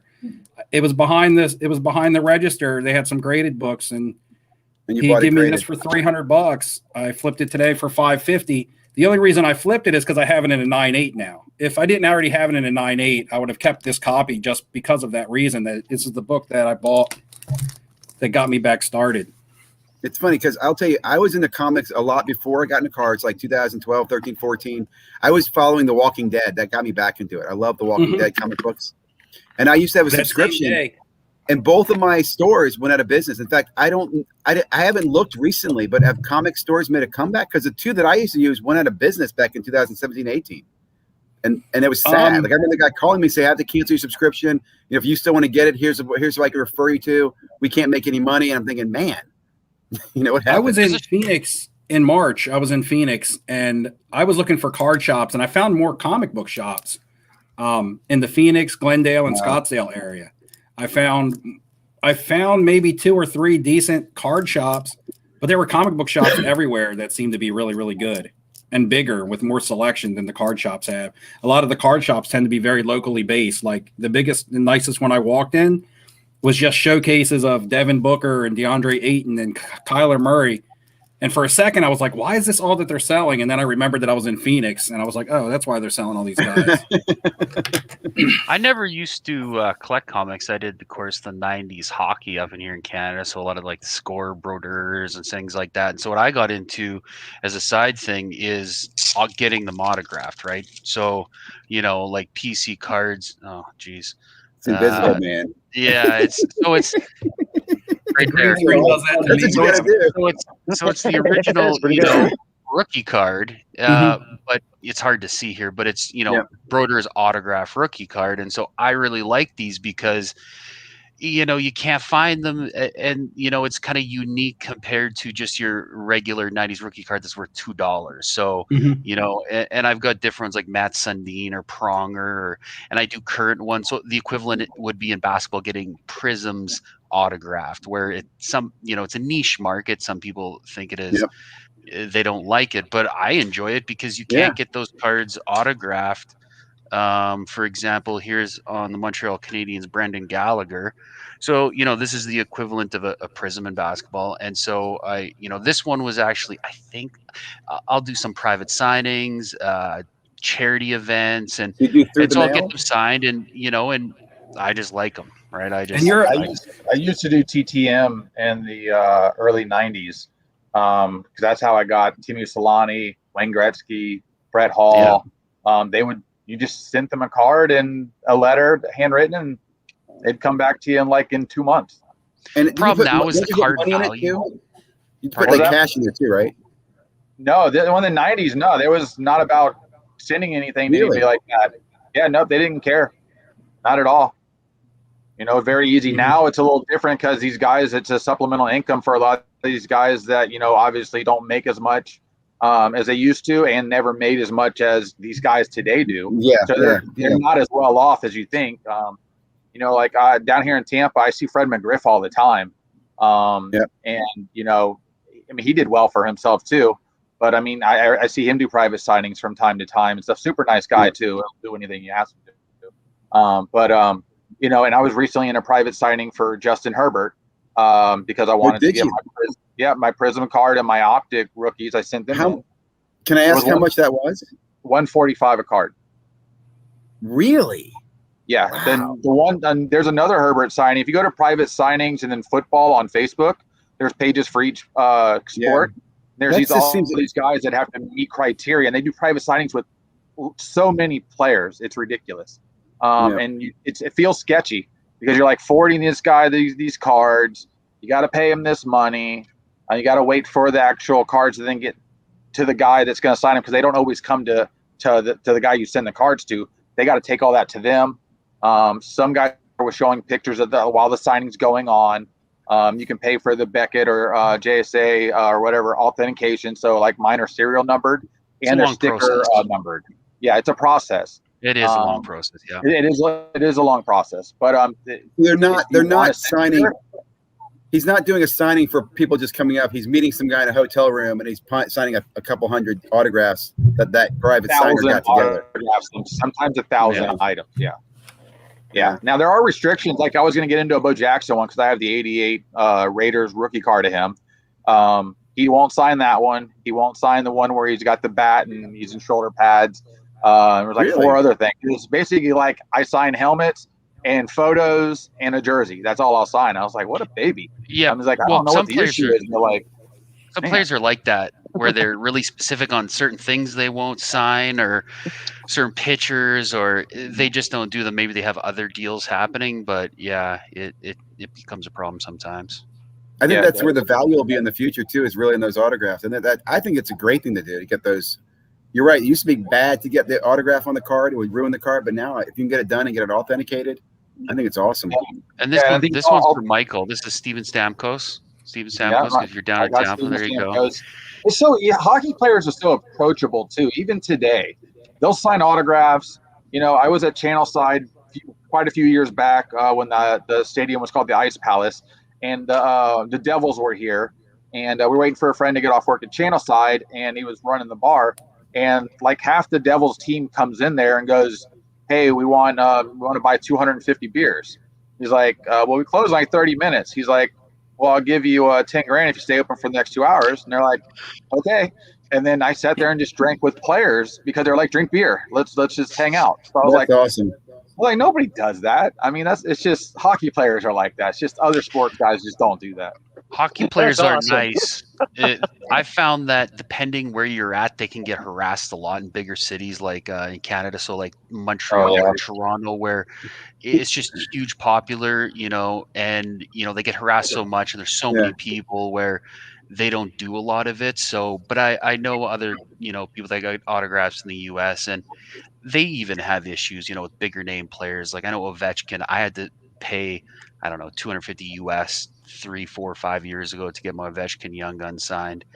And at the time, I'm like, wow, this is a lot of money. Like, you know, it's only $150 card at the time. And now his raw card's worth, I don't know, 1,000 just by itself. What's funny is like some of the guys that just got drafted already have private signings, and they're $250 for a signature of some guy that may not even play this year and or have a career, you know. Or I can go get Cal Ripken for $200, you know, or another Justin Herbert now that I think it's $170. I think they can go online just like us and figure out what their market value is worth, or have agents that, okay, what is my autograph worth? How popular am I in the markets? And then they just set their prices accordingly. Yeah. Well, you know, Trevor Lawrence knew from the beginning, and that guy has been very smart about capitalizing on his autograph, right? He did very few exclusive signings. Then he did the signing with the Fanatics now and Panini. So, and he hasn't even played a day, but his autograph, I can't even imagine what a private signing for him would be. Right, it's got to be a lot. Yeah. I haven't even seen one pop up yet. I mean, it definitely will pop up on that feed on Facebook, just because that's pretty much the main feed for any private signing. I think it's the Topps autographs were going for like $600 to $800 from that set he put out. Yeah, the autograph. That's the art set. Not even the. That's all very limited stuff too. So you're getting into a limited product right away. There's a lot of hype around Trevor coming out, so it's gonna be fun. So. It's the times that we're in right now with the way that collecting is going. And I think that getting an autograph from him, think about it. If you have an autograph from him, Steve, maybe you could jump in on this, but if you have an autograph from him and think about the hype leading up to the season, you know, something like everything is going to just go crazy even before he plays a game. So, yeah. Well, that's why I think, again, to me, I remember watching him in college, and I remember saying, I can't wait for him to come in the pros. I mean, that was 3 years ago. He's an amazing athlete. He's on an amazing team. We'll see what happens. We'll see what happens in Jacksonville. I'll tell you, I'm definitely pulling for him. I'm a fan. I want to see him do well. I want to see the other quarterbacks do well, but I'm definitely pulling for him. Wax. Are you going to rip his wax? Yeah, I will. I will chase wax from this year. Yeah. I absolutely will. I'll be strategic. I'll tell you, I won't do random teams. I'll buy PYTs. I might try to target some hobby boxes. I won't chase. I'm not a fan of all of the college stuff. So I won't. To me, the season really doesn't start until Prism. I might chase Donruss a little bit if it's in retail, but I'm mainly a Prism, you know, Optic, Contenders, that type of stuff. But I do love football. Like I can't even, like, one of my dreams would be to open a National Treasures box. And I always say, if I do one, it's going to be the longest break ever. You're going to see one card like every 3 hours be revealed. They'll come back to the stream. We'll be, in 3 hours, we'll be back for the next card, because I'm going to enjoy the hell out of that box. Now, see, Contenders is something I would never break. If I was going to go on Contenders, it would strictly be just a box break for myself, because it's a base product. Other than the on-card auto or the 5 rookie autos you might get out of the box, it's nothing but filler base cards. There's nothing neat or like you're right, many parallels or anything else. There's nothing really in there to chase besides the rookie tickets. At retail, it's horrible product. It's just a horrible product at retail. Yeah. Years ago, I was in a break. I had Deshaun Watson in Contenders, and I got 2 Contenders autos out of the same freaking case. Wow. It was unbelievable. And it's also a year I just focused on him in several cases, and I did very well. This is, again, 2017, so prices were different, but I think I did several cases and I ended up having like 6 of his autos at the end. I sold many of them, made money. I think I had 1 left over last year, but I love Contenders. But you are right, it's a high risk product, very high risk. Mm-hmm. I mean, because half the autos are just garbage, man. And that product's popular because of Brady, right? Because that's the Brady card, man. The Panini Contenders. Oh yeah, the Brady. Well, I remember buying Contenders in '98. Back when auto rookie cards, it was the first season that they released that product. I remember buying it and having a lot of them, really high end ones. That Peyton Manning and Randy Moss out of those are crazy. I remember the one that I made the most money off of was a Hines Ward, and that's because that's the one I held the longest when the prices finally got pricey. And I just went through those Contenders ticket autos from '98 when I was opening them in '98. I was keeping all my Bowman Chrome, getting rid of all my Contenders tickets, which is crazy. But Contenders is also another thing I would hold too. Right. Yeah. It's a great product to hold because it definitely goes up in value. I mean, it's been going up in value more than Prism was when you think about it. I mean, Contenders is an awesome product. I got to stick my dog out. I'll be right back, guys. Keep chit chatting. I'll be right back. Yeah. I had a Brady's Contenders in my hand, and the year Brady's rookie came out for $8, and it was $12. I'm sorry, it was $12. And I put it back. I told the LCS owner it was too expensive. Yeah, one thing I was a common player. And I was digging through the common box because I was prospecting. I was like, I'll just buy these rookie tickets up, and that'd be worth a little bit. But that was way back then when I had really, really limited budget. And I was pulling out all the $6 to $8 ones. And then I got to the Tom Brady, and I was like, how much is this one? He was like, that one's $12. I was like, are you kidding? He's like a quarterback that'll never play. And he's like, well, as a quarterback, I got to charge you a little bit more. And I was like, no, I would rather buy 2 more $6 ones than this one $12 one and put it back. I look back at, it's a story to tell now, but how long would you have held that card in my hand at one time? How long would you have held that card if you had bought it then? Yeah, right. Like I'm saying, even if I would have bought it, there was a time when I sold off a majority, if not a great majority of my collection. I sold off around, I want to say 2002, 2003. So I probably wouldn't have still had that Brady, or it would have been just put into common boxes of cards that ended up in storage that I recently got back out and went through, and I found my old Pokemon cards and stuff. I sent that Charizard holo in, and it got a 9. And it's been in a box for 20 years, in storage. And I found it and sent it in and got it back as a 9, which was crazy. Steve, I thought those cards were long gone. Steve, have you been, or anyone here actually, getting any hockey at all? I know Steve had mentioned, I watch his channel that he, has an Ovechkin. It looks like a triple ice. Yeah, I was actually going to ask you about that because I'm taking that card to Dallas. Yeah. I was with somebody got some hockey card knowledge because that's something that I do not have. Yeah. If I don't know something about something, I'm going to tell you. So I do. It's right here because it's going with me. This is a 2005 Upper Deck Ice Signature Swatches is what the card's called. So it has an auto on the patch. It's a patch here. It's an auto patch. So it's an RPA. It's a 9.5. The auto's in a 9. But because the auto is actually on the patch, it makes it a really tough grade on the auto. Yeah, it's the same. The auto's not on the card. Yeah, there's a lot of them like that. But it's like a pop 2 or pop 3, so I can't get a market on it.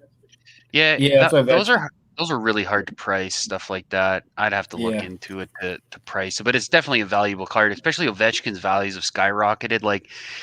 People kind of forget about Crosby. Crosby's the real G, not Ovechkin. In the playoffs, Crosby year over year beat Ovechkin when they would meet in the playoffs. And Crosby's, really the GOAT. But I see a lot of hype around OV because of his goals, which is great. But Crosby's gotten Olympics and, I don't know, 3 Stanley Cups. And Ovechkin got 1, and then all of a sudden he's the best thing ever. But Crosby's, in my mind, if you compare, say, basketball, if you're saying, current stars who are going to retire, like LeBron and who else? Curry. So, I would say that in hockey, that's kind of like Ovechkin and Crosby, right?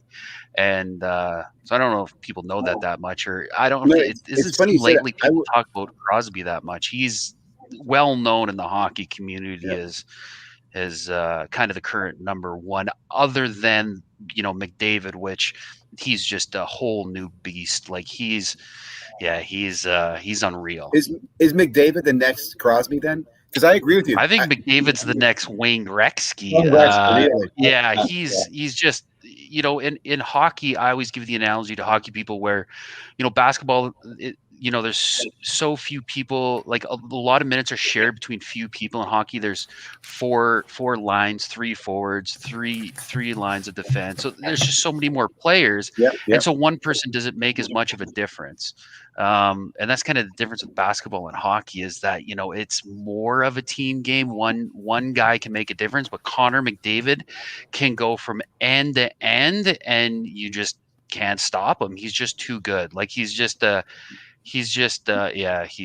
unreal. Yeah, I need to get and unfortunately, I sold all my McDavids. I had, one that I paid $600 for at a $9.99 autograph. I bought it for $600, got it graded, sold it for $2,500 because I was going back to school. I needed money, and I think it's 20,000 US now for that card. And I had a lot of them, and I had friends that had a lot of them, but we were collectors, so you know, I traded them for other stuff that I liked. Like I like Pavel Bure from the Canucks. So to me, you know, at times I trade just because, you know, he's not on my team. He's not my guy.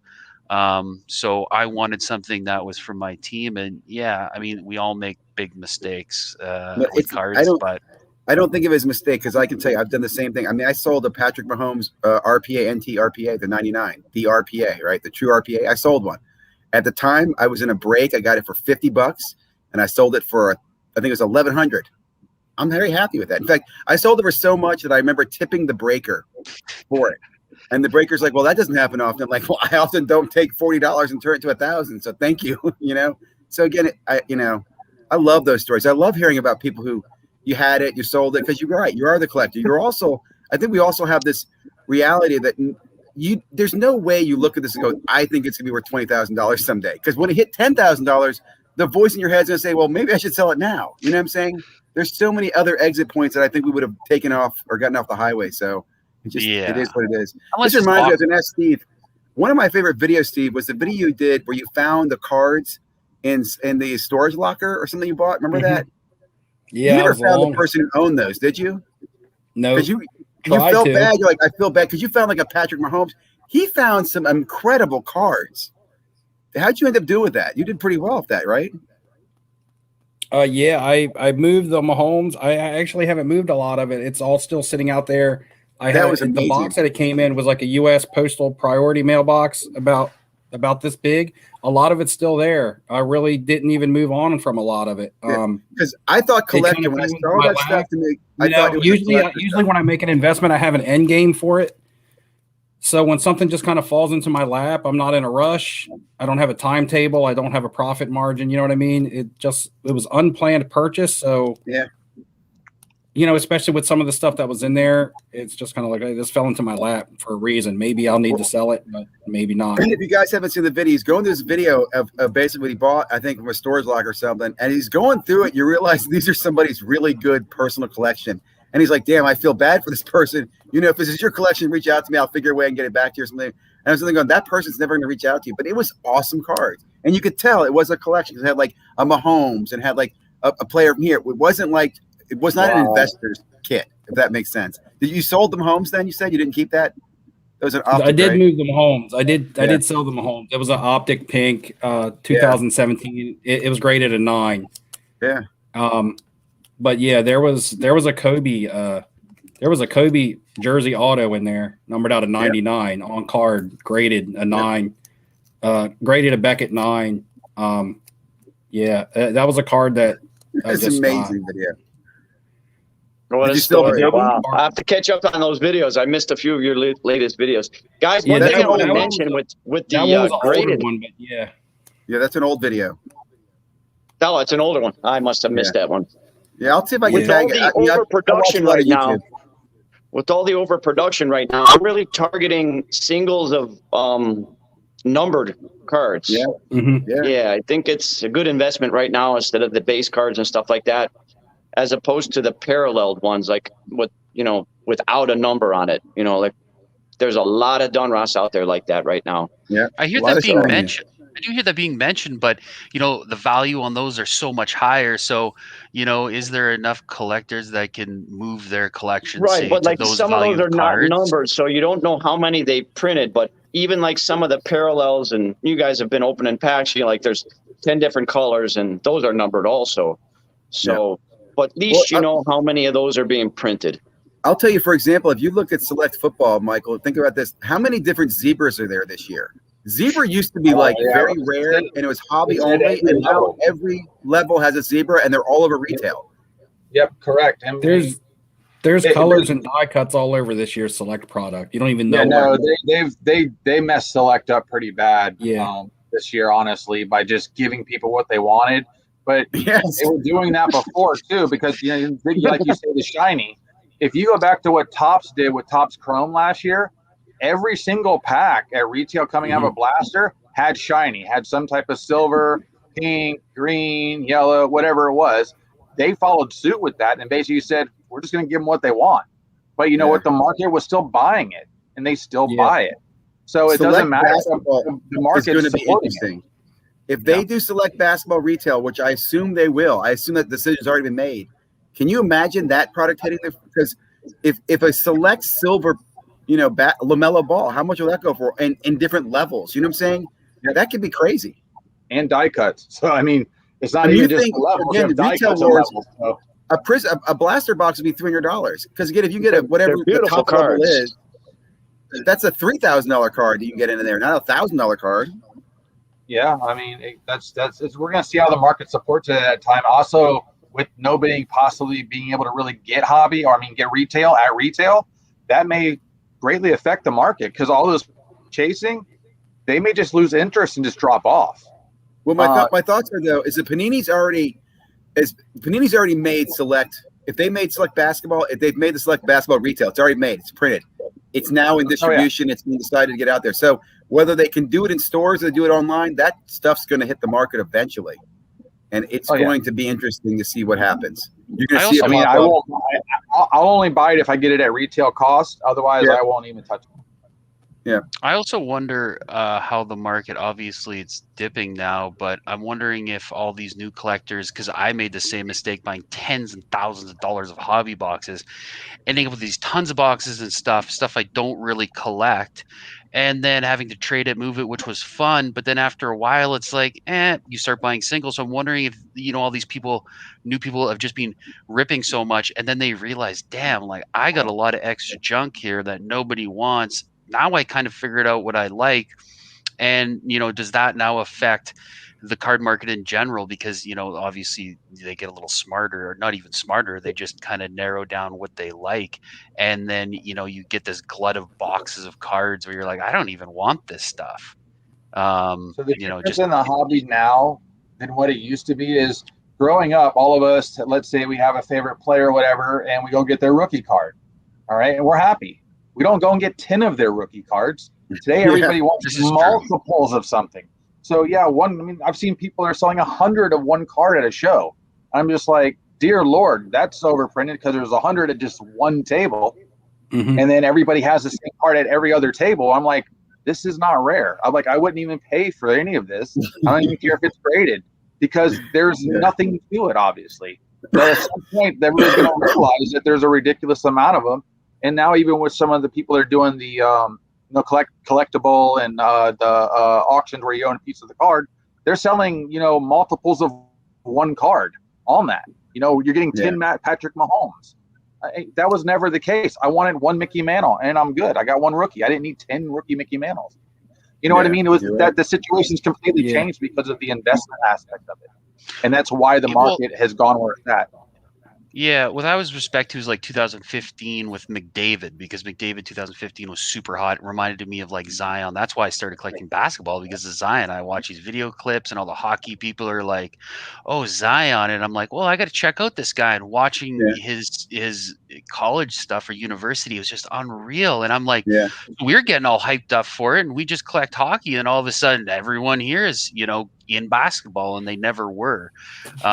Because, we have limited, we maybe see a game or two a night of basketball. I mean, there's 15 hockey games on a night, but we can't see all the games. So we're limited on games we can watch in that. But once we hear about Zion and he's the next greatest thing, hockey people will think like, ooh, McDavid, right? And so it's kind of chasing that dragon. But he was just so interesting of a player. So what got me into basketball was, and a lot of my friends, was Zion. So I bought piles of Zion like quite a bit earlier, like December, January, before it really started to pop. But then I still kept buying it just because I just liked him. Like I think he's good. I do too. I'm still collecting. I'm not selling any of my Zion. I'm not buying more, but I like Zion. I'm long on it. I would sell my Zions and buy Connor McDavid's is what I would do. That's probably a better move.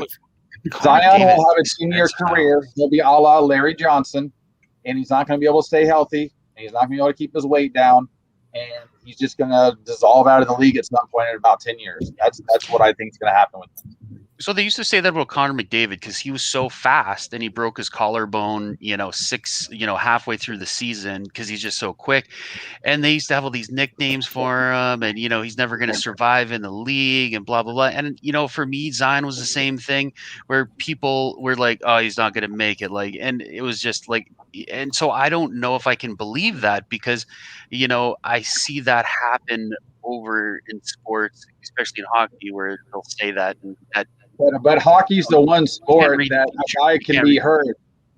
Hockey guys are tough. They play through everything.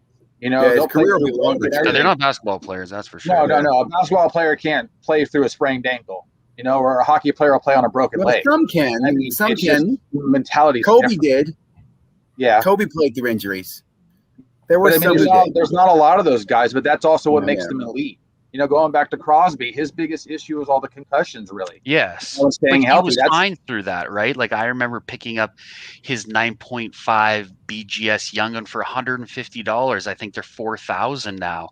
And that was a thing with him. He got some concussions and people started complaining, oh, he's not going to make it. He's not going to make it. Oh, he's fine, right? So because it didn't look good for a while because he looked like he was going a la Eric Lindros. And it is true. Was just going to, have to leave the league because, at some point he's going to lose his head. And that was concerning. It still is. He could take one more concussion and not play again. True, I mean, that's where he's at in his career. He's also got the wins now. He's got the. He's great. But when you were talking about Ovechkin versus him, that's a different. Ovechkin's the Iron Man. He's the guy that's chasing the great one with goals. I don't think he's going to get there. And at the end of the day, he'll just stop short, and then everybody just go right back to Gretzky being the greatest. And there's no doubting that anyway. But the younger generation always wants to argue like the LeBron versus Michael Jordan type thing and stuff like that. If you didn't see somebody play, I didn't see Jim Brown play, but from what I saw on videos, he looked like a beast, but he also was better than everybody else on the field. And that was before guys were as athletic as he was at that time. So he was just, the Michael Jordan of his time, and it's just it's hard to compare eras. But you know what I'm saying too is like, with injuries, who knows? Maybe he loses 30 pounds this summer and gets leaner. And I don't what I mean? It's one of those things where it's hard to discount. It's hard to discount someone on their performance because you just don't know. And I've seen it happen in the past where people will say, "Oh, yeah, I don't know." I think also being in New Orleans is going to hurt him. I don't know what they're going to do to help him, and at some point, he won't stay there long.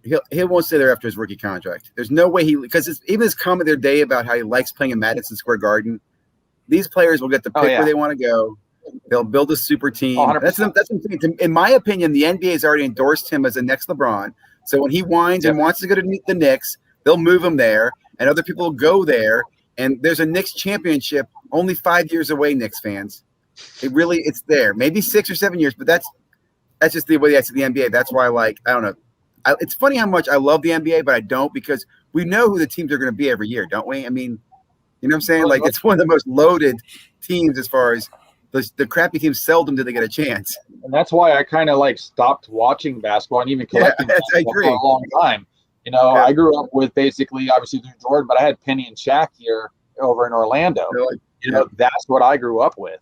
And that's what I liked watching that. It turned into super teams and everybody just dunks. Well, and just that was it. That was the game. It's funny, the hobby got me more into professional sports because I'll be honest, I think I like college sports the best. My sons and I love watching the NCAA tournaments. We love watching college football because the passion, the rivalries, we love that. I think though, with being a collector, investor, whatever it is, again, the hobby, you start following where they go in their career, how that impacts their car. Like rookies, to me, when I'm watching the draft, it's just cool because I start thinking about how much a team's going to cost in a break next year. Next year, football breaks should be pretty distributed because Jacksonville's going to be really expensive. The Jets will be expensive. It's going to be fun. So I'm going to get into randoms for that point because I'll have a better opportunity. You're right. Randoms might not be that bad because you have 5 teams that could hit. And if you sell the other wide receivers and the running backs immediately, you can make some money too, in my opinion. Even this past year with football, the randoms aren't bad because half the teams have good rookies that are already impactful. So it's not like you're really going to hurt yourself going into a random. And, the random that I was in, I don't know if you saw one of my videos where I got the Bengals and the Chargers. Yeah, or Packers. The Packers in the half case break. And I did fantastic. I spent $240 and I have about $2,000 worth of cards to show for it. Yeah. There's just somebody in the break. There's always somebody in the break who didn't do well. Like I'll tell you, funny as a breaker, Bears fan, right?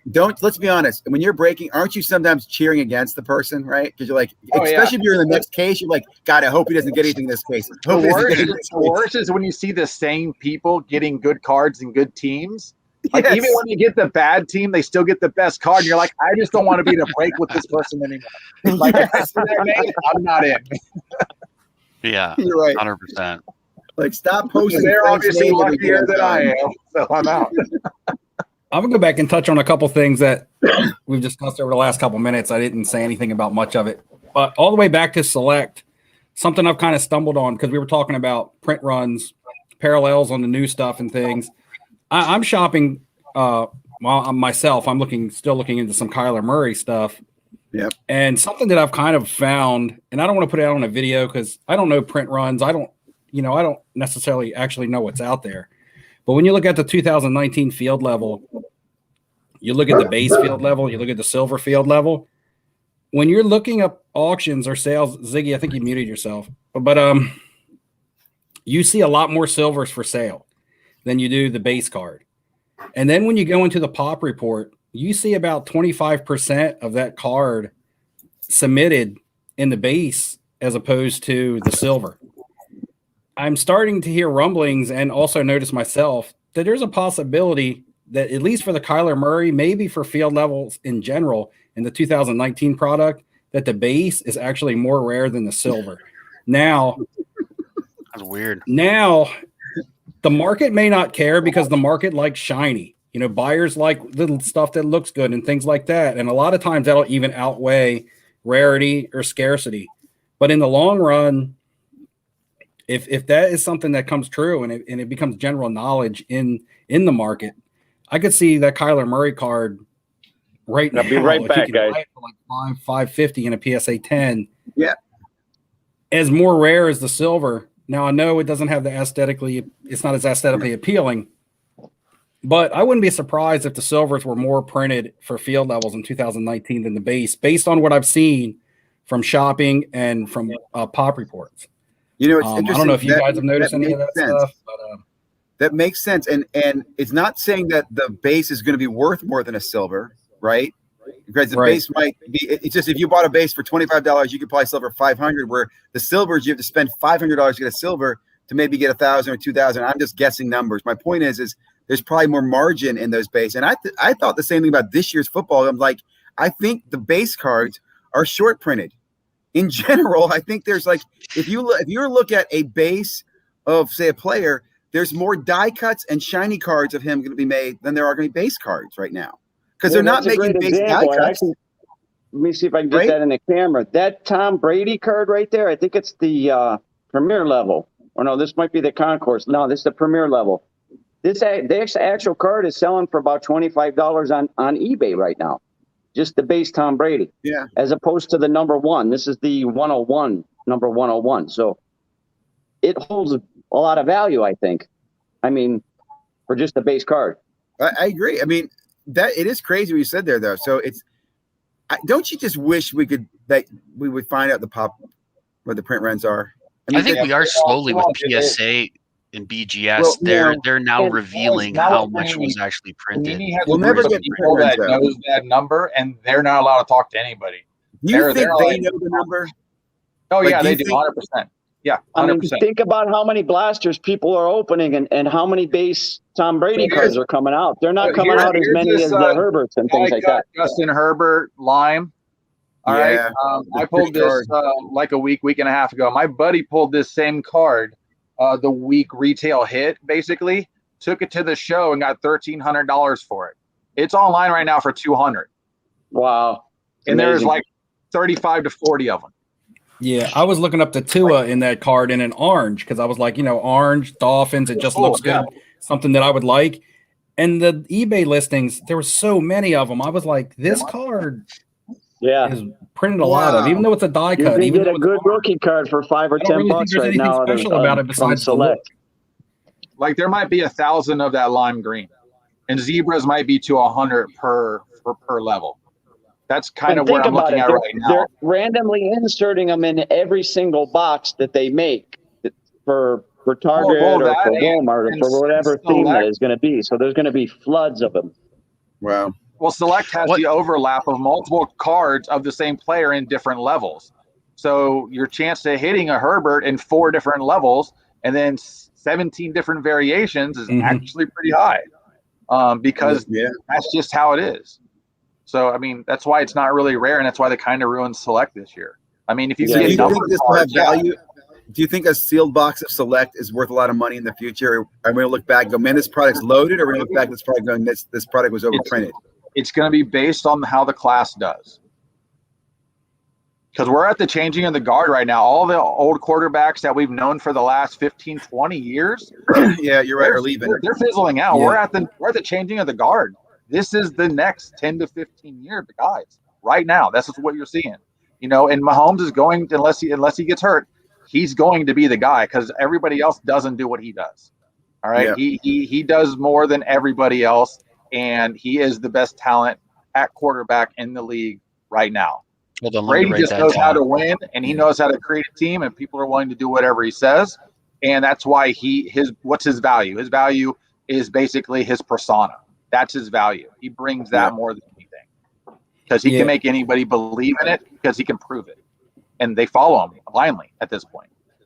Yeah, something that's kind of tied into what you were just talking about. I was trying to do a video on this, but I was trying to figure out a way to wrap it up so that it kind of made sense. And it's the difference between the NBA market in cards and the NFL market in cards right now, where you're not seeing much excitement and much going on with the NBA. And you're seeing football hold strong. It may not be going up, but it's not dipping like basketball. And it is having a casual rise early. And I think it has a lot to do with the generation of players. Until LeBron is out of the league, nobody's going to realistically think that any of these young players like Luka, Tatum, Trey are going to win a title. Yep, you're right. But like you said, there is a changing of the guard going on in the NFL. If you look from 2017 to now, so that's starting quarterbacks that are less than 5 years in the league. And how many of those guys have the potential to win a Super Bowl? Plus, you're also looking at only having to upset a team in one game as opposed to win a series against the Lakers. You know what I mean? So, Baker Mayfield could realistically win one. The Browns were great in the playoffs last year. Yep. Lamar Jackson is still there. Josh Allen was an MVP candidate last year. Patrick Mahomes, we know who he is. You know, then you got all the new guys from last year. You know, Herbert. The Dolphins are a good team. I don't know how good Tua will play. 4 or 5 young quarterbacks coming in this year. I mean, it's like, and those guys, you know, Kyler Murray. I mean, those are guys that, in some people's head, can realistically win a Super Bowl within a year or two, as opposed to, well, nobody's going to win a title till LeBron retires, or Steph, or Kevin Durant. I mean, all the great players that are title contenders in the NBA right now are all your veterans, your guys that are in the last leg of their career. And the young guys like Zion, like we just said, Zion's a great player, but what is he going to do with the Pelicans for the next couple of years? Trae Young and the Hawks, they're better, but are they going to be able to beat the Nets or the Sixers? More than likely not.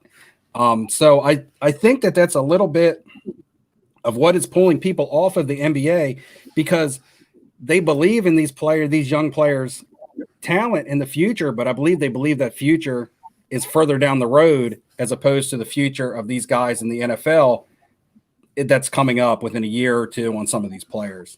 Yeah, that's a great point. That's a really good insight. I can't disagree with that. There's not a lot of hype into a second-year player at the end of the day, unless they're just making their team better and going to the playoffs, especially in basketball. So there's just not that impact right now. Like you were saying, it's going to be a couple years. So there's going to be a couple-year dip more than likely and some bumps in the road. And then at some point, you'll realize, okay, this is that guy. And, you know, that 3-4 years, boom, that's where it takes off. You know, Zion, before he moves on past the Pelicans, his cards are going to skyrocket wherever he ends up at. You know, there's just going to be a huge push because he's going to be now contending. And that's the thing. This level. Yeah, to touch back on Zion, like I don't know, the injury risk is always there, but I don't necessarily ever really I I don't invest based on injury to an extent, but I don't really put a whole lot into injury because injury can happen to anybody. Anything can happen to anybody on any given day. And Zion was really healthy and unstoppable this year. Even the game that he broke his finger in, he finished that game and took that team to a victory with a broken finger. So, I'm not going to question his toughness with that. He's out because they won't let him play now. They don't have anything to play for, and they have too much money invested in him to let him play with a broken finger. That's not his choice to be sitting out right now. So he's not, I don't think he's soft. And also with Zion, even if there is injury concerns, as an investor, like I said, when I go in, I don't need Zion to have a 10-year career. I can make money off of Zion in 3 or 4 years. Yeah. If the market is even still strong, it's too hard to prospect a player 10 years from now when we don't even know where the market is going to be at. So next week. So so somebody like Zion, when is his rookie contract up? Look into something like that. Okay, his rookie contract up is then, and we already know if he's going to be moved. If Sam Darnold can move to Carolina and his cards, 2.5 to 3x, then a Zion Williamson move from the Pelicans to a team like the Knicks or any team in general that's a contender or a big market. Come on. There's going to be movement. And they'll trade him a year or two with the contract left. They won't wait till the last year. Yeah, they'll wait till 2 years left on his contract and look to move him. If they know they can't keep him, they'll move him. Yeah. Hey guys, listen, I'm gonna hate to say this, but I want to wrap this up. I didn't realize we're over 2 hours. I've never done anything this long in my life on my channel. Hey man, all my live streams go over 2 hours, man. I love it.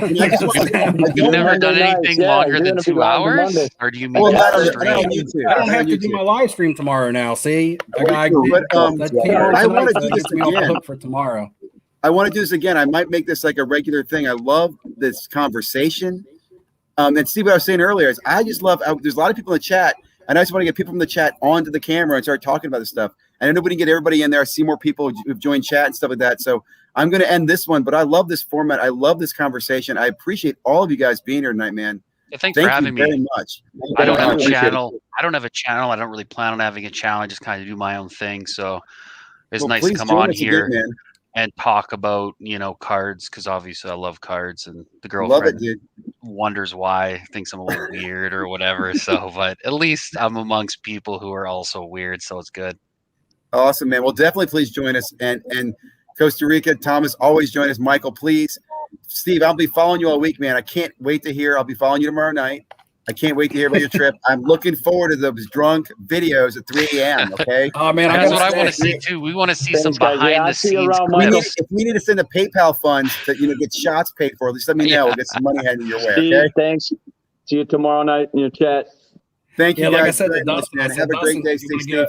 Everybody have a good night. Get a room, and he was like, "Man, I'm bringing a cameraman to stand in my room with me." So, cameraman, I'm going to be busy checking out cases and trying to trade and stuff that I'm not going to be able to have my phone up or whatever. I might a little bit, but I don't know.